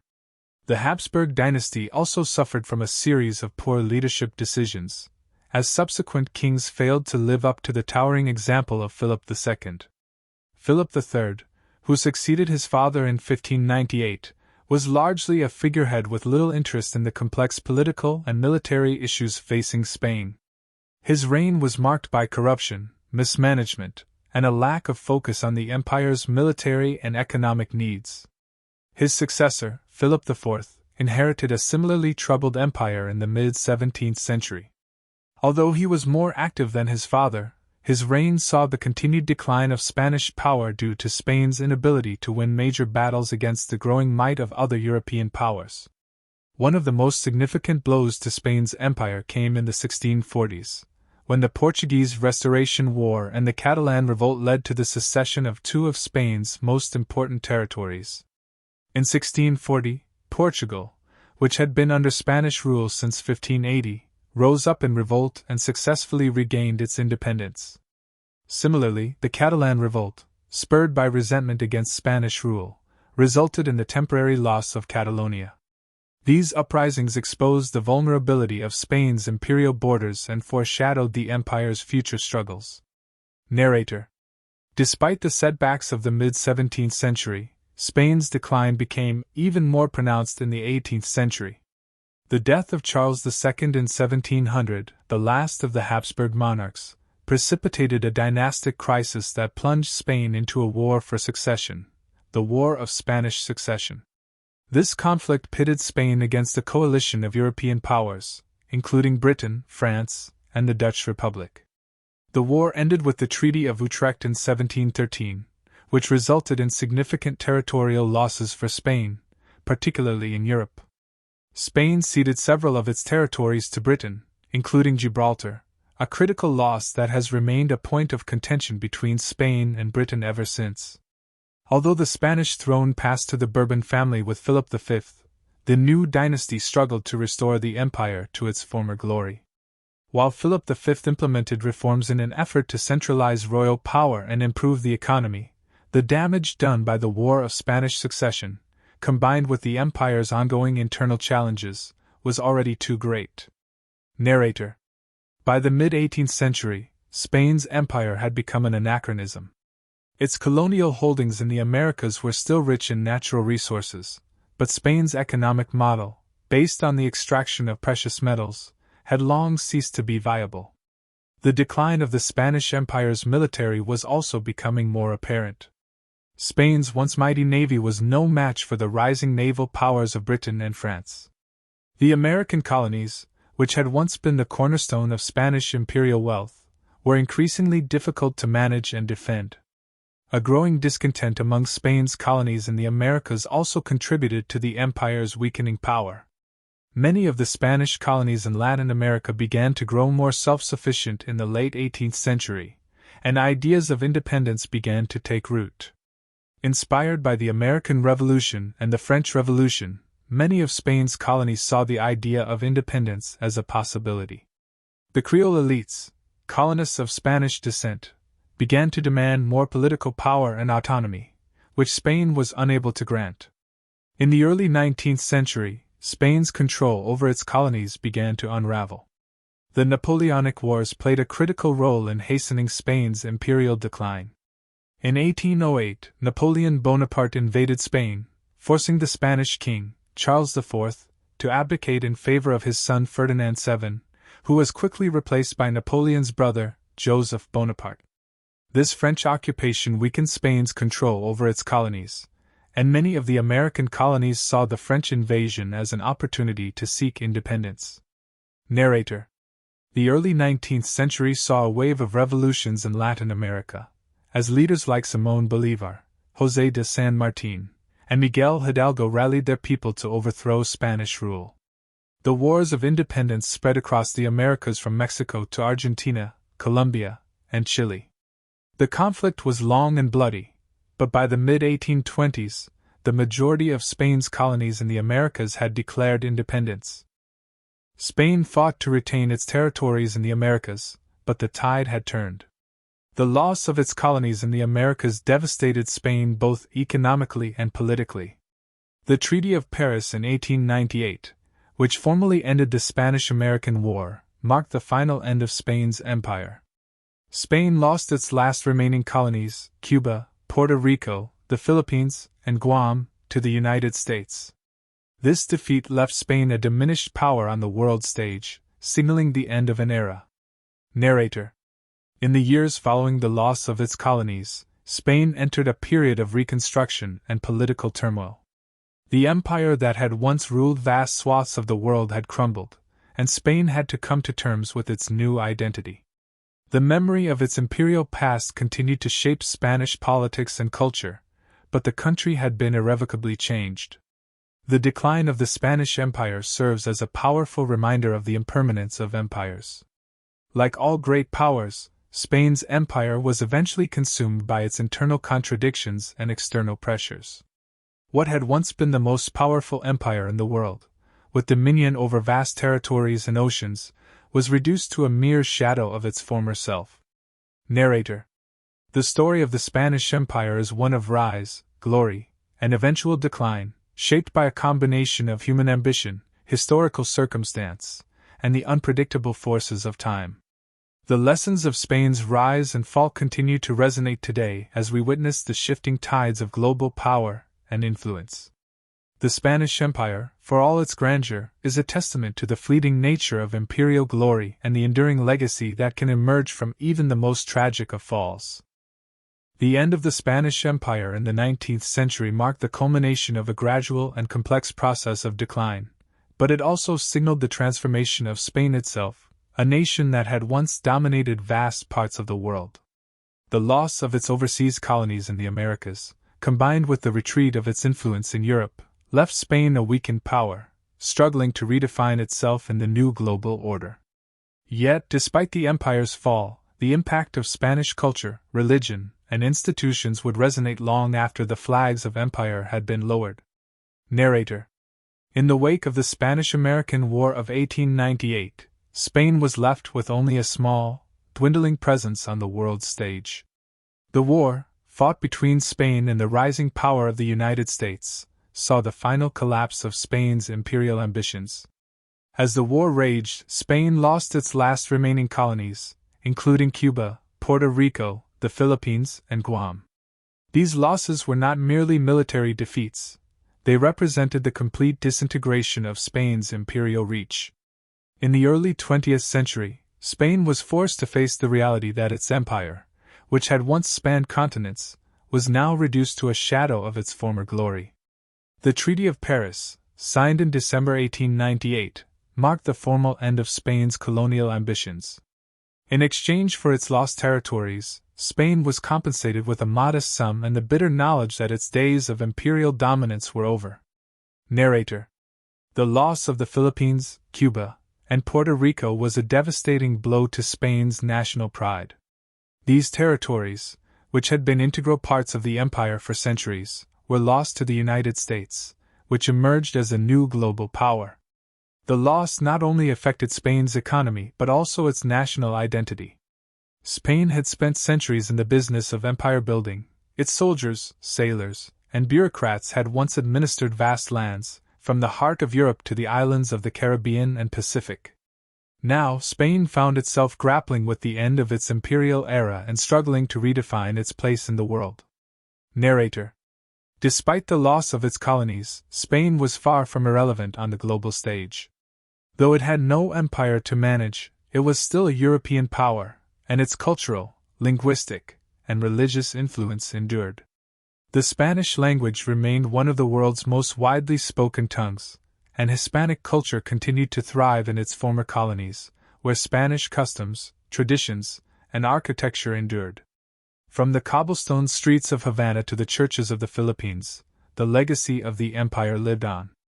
Moreover, the Catholic Church continued to play a significant role in Spanish society and in its former colonies. The spread of Catholicism had been one of the most enduring legacies of the Spanish Empire.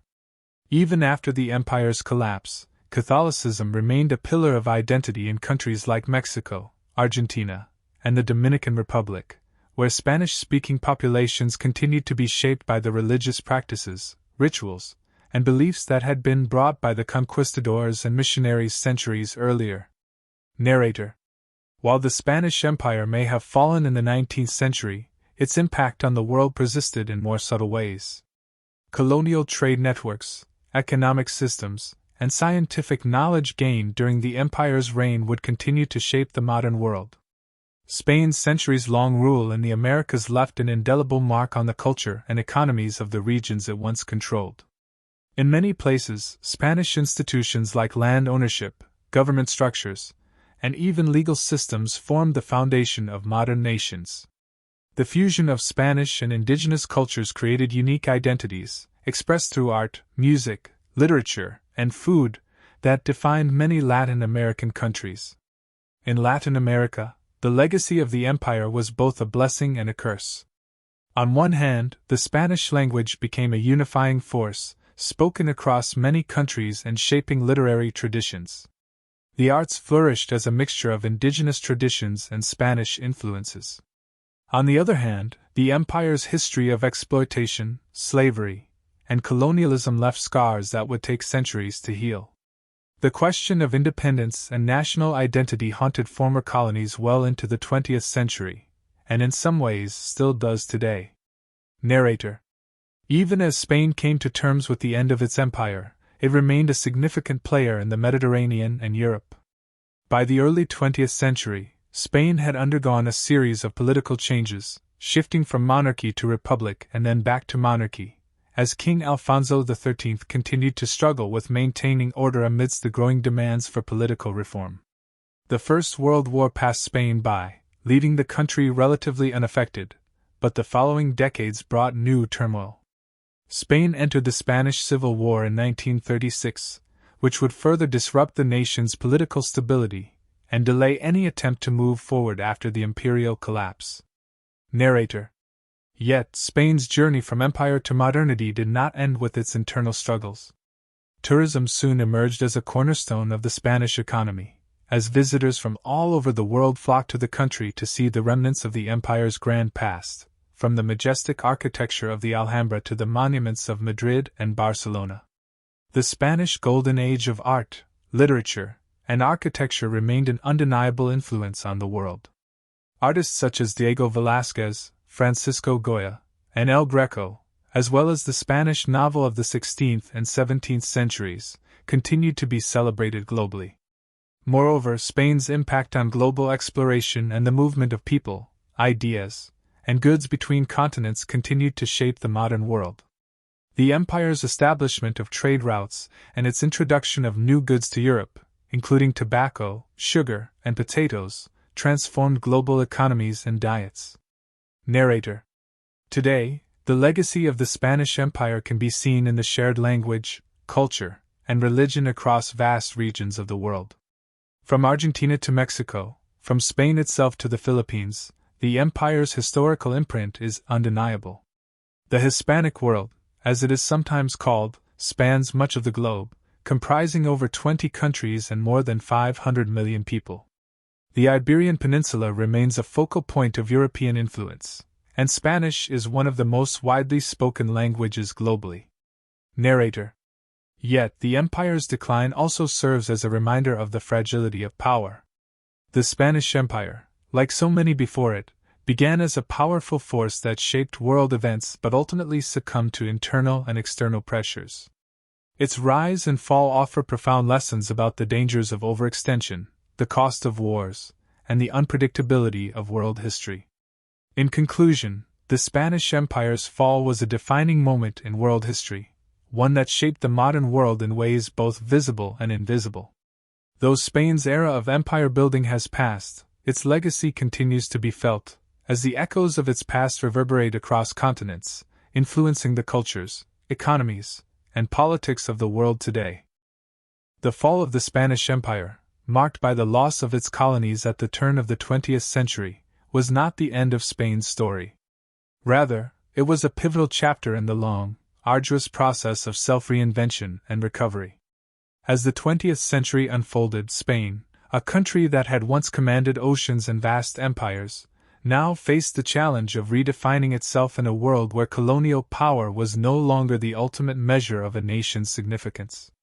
Narrator.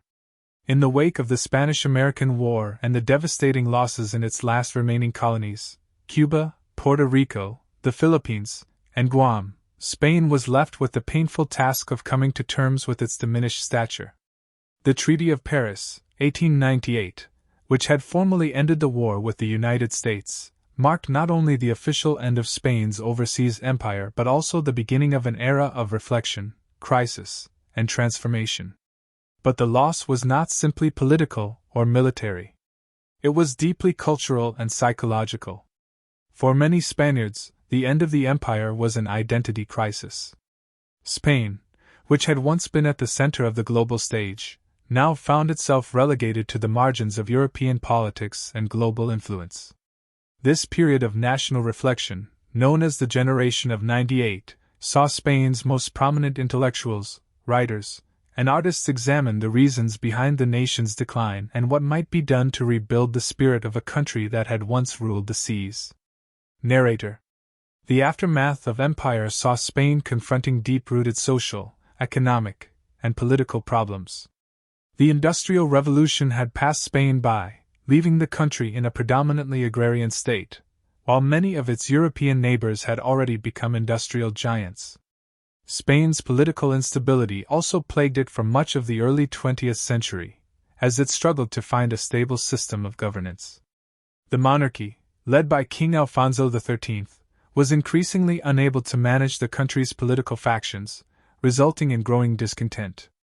By the 1920s, Spain's societal unrest led to the establishment of a military dictatorship under Miguel Primo de Rivera, which aimed to stabilize the nation. While the dictatorship lasted, it did little to address the underlying issues plaguing Spain. The hopes for reform and economic modernization were overshadowed by the volatility of Spanish politics, which continued to teeter between monarchy, republic, and military rule. Narrator. Then, in 1931, Spain's political landscape was dramatically altered with the establishment of the Second Spanish Republic. It was a bold attempt at democratization and modernization, with sweeping reforms aimed at addressing the disparities between the wealthy elite and the rural peasantry. However, the Republic was fragile and deeply divided between conservatives and liberals, urban and rural, monarchists and republicans. As economic difficulties mounted and political tensions deepened, Spain was again on the brink of collapse. The situation finally reached a breaking point in 1936 when a military uprising led by General Francisco Franco plunged Spain into a brutal civil war.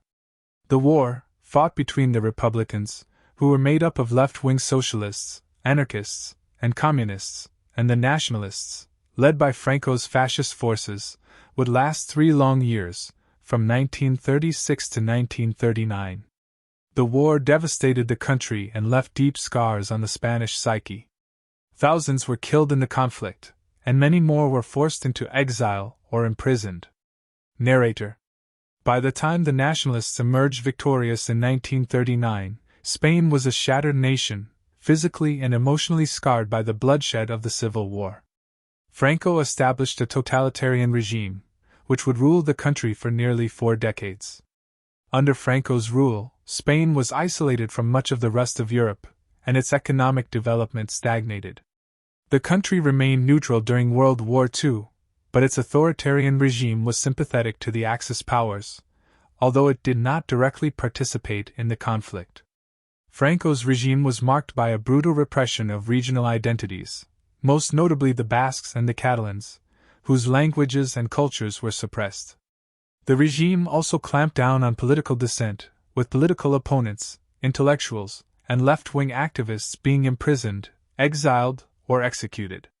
Yet, despite these oppressive conditions, Spain managed to preserve a semblance of social stability under Franco's iron grip. Narrator. However, as Europe recovered from the devastation of World War II and began to embrace democratic reforms, Spain's isolation became increasingly unsustainable. By the late 1950s and 1960s, economic conditions began to improve, largely due to the shift toward economic liberalization under Franco's economic ministers. Spain's tourism industry boomed, and the country began to attract foreign investment. The Spanish miracle of the 1960s marked a period of significant economic growth, but politically, the country remained a dictatorship with little hope for democratization. In the early 1970s, however, Franco's health began to decline, and Spain once again faced the question of its future. In 1975, after Franco's death, Spain was left with a power vacuum. The Spanish monarchy, which had been exiled during the Civil War, was restored with King Juan Carlos I, who played a crucial role in guiding Spain through its delicate transition to democracy. Juan Carlos was instrumental in supporting the development of a constitutional monarchy and facilitating the establishment of a democratic government. Narrator. Spain's transition to democracy was marked by significant political reforms. In 1978, a new constitution was ratified, creating a parliamentary democracy with a monarch as the head of state. This was a remarkable shift for a country that had been under authoritarian rule for nearly 40 years. Spain's political institutions were restructured, and the Basques, Catalans, and Galicians were granted autonomy, marking the end of the suppression of regional identities. The Spanish Constitution of 1978 is often hailed as a model of peaceful transition and reconciliation. By the 1980s, Spain had firmly entered the ranks of modern democracies. It joined the European Economic Community, EC, in 1986, becoming part of the broader European integration movement. This marked the beginning of a new chapter in Spain's history, one of prosperity, cultural renewal, and international engagement. Spanish cinema, art, and music began to gain international recognition, and the country emerged as a key player in European and global politics. Narrator. Today, Spain is a democratic and modern nation, having long overcome the trauma of its imperial past, its civil war, and the authoritarian years under Franco. The country has transformed itself into one of Europe's most dynamic economies and a popular tourist destination.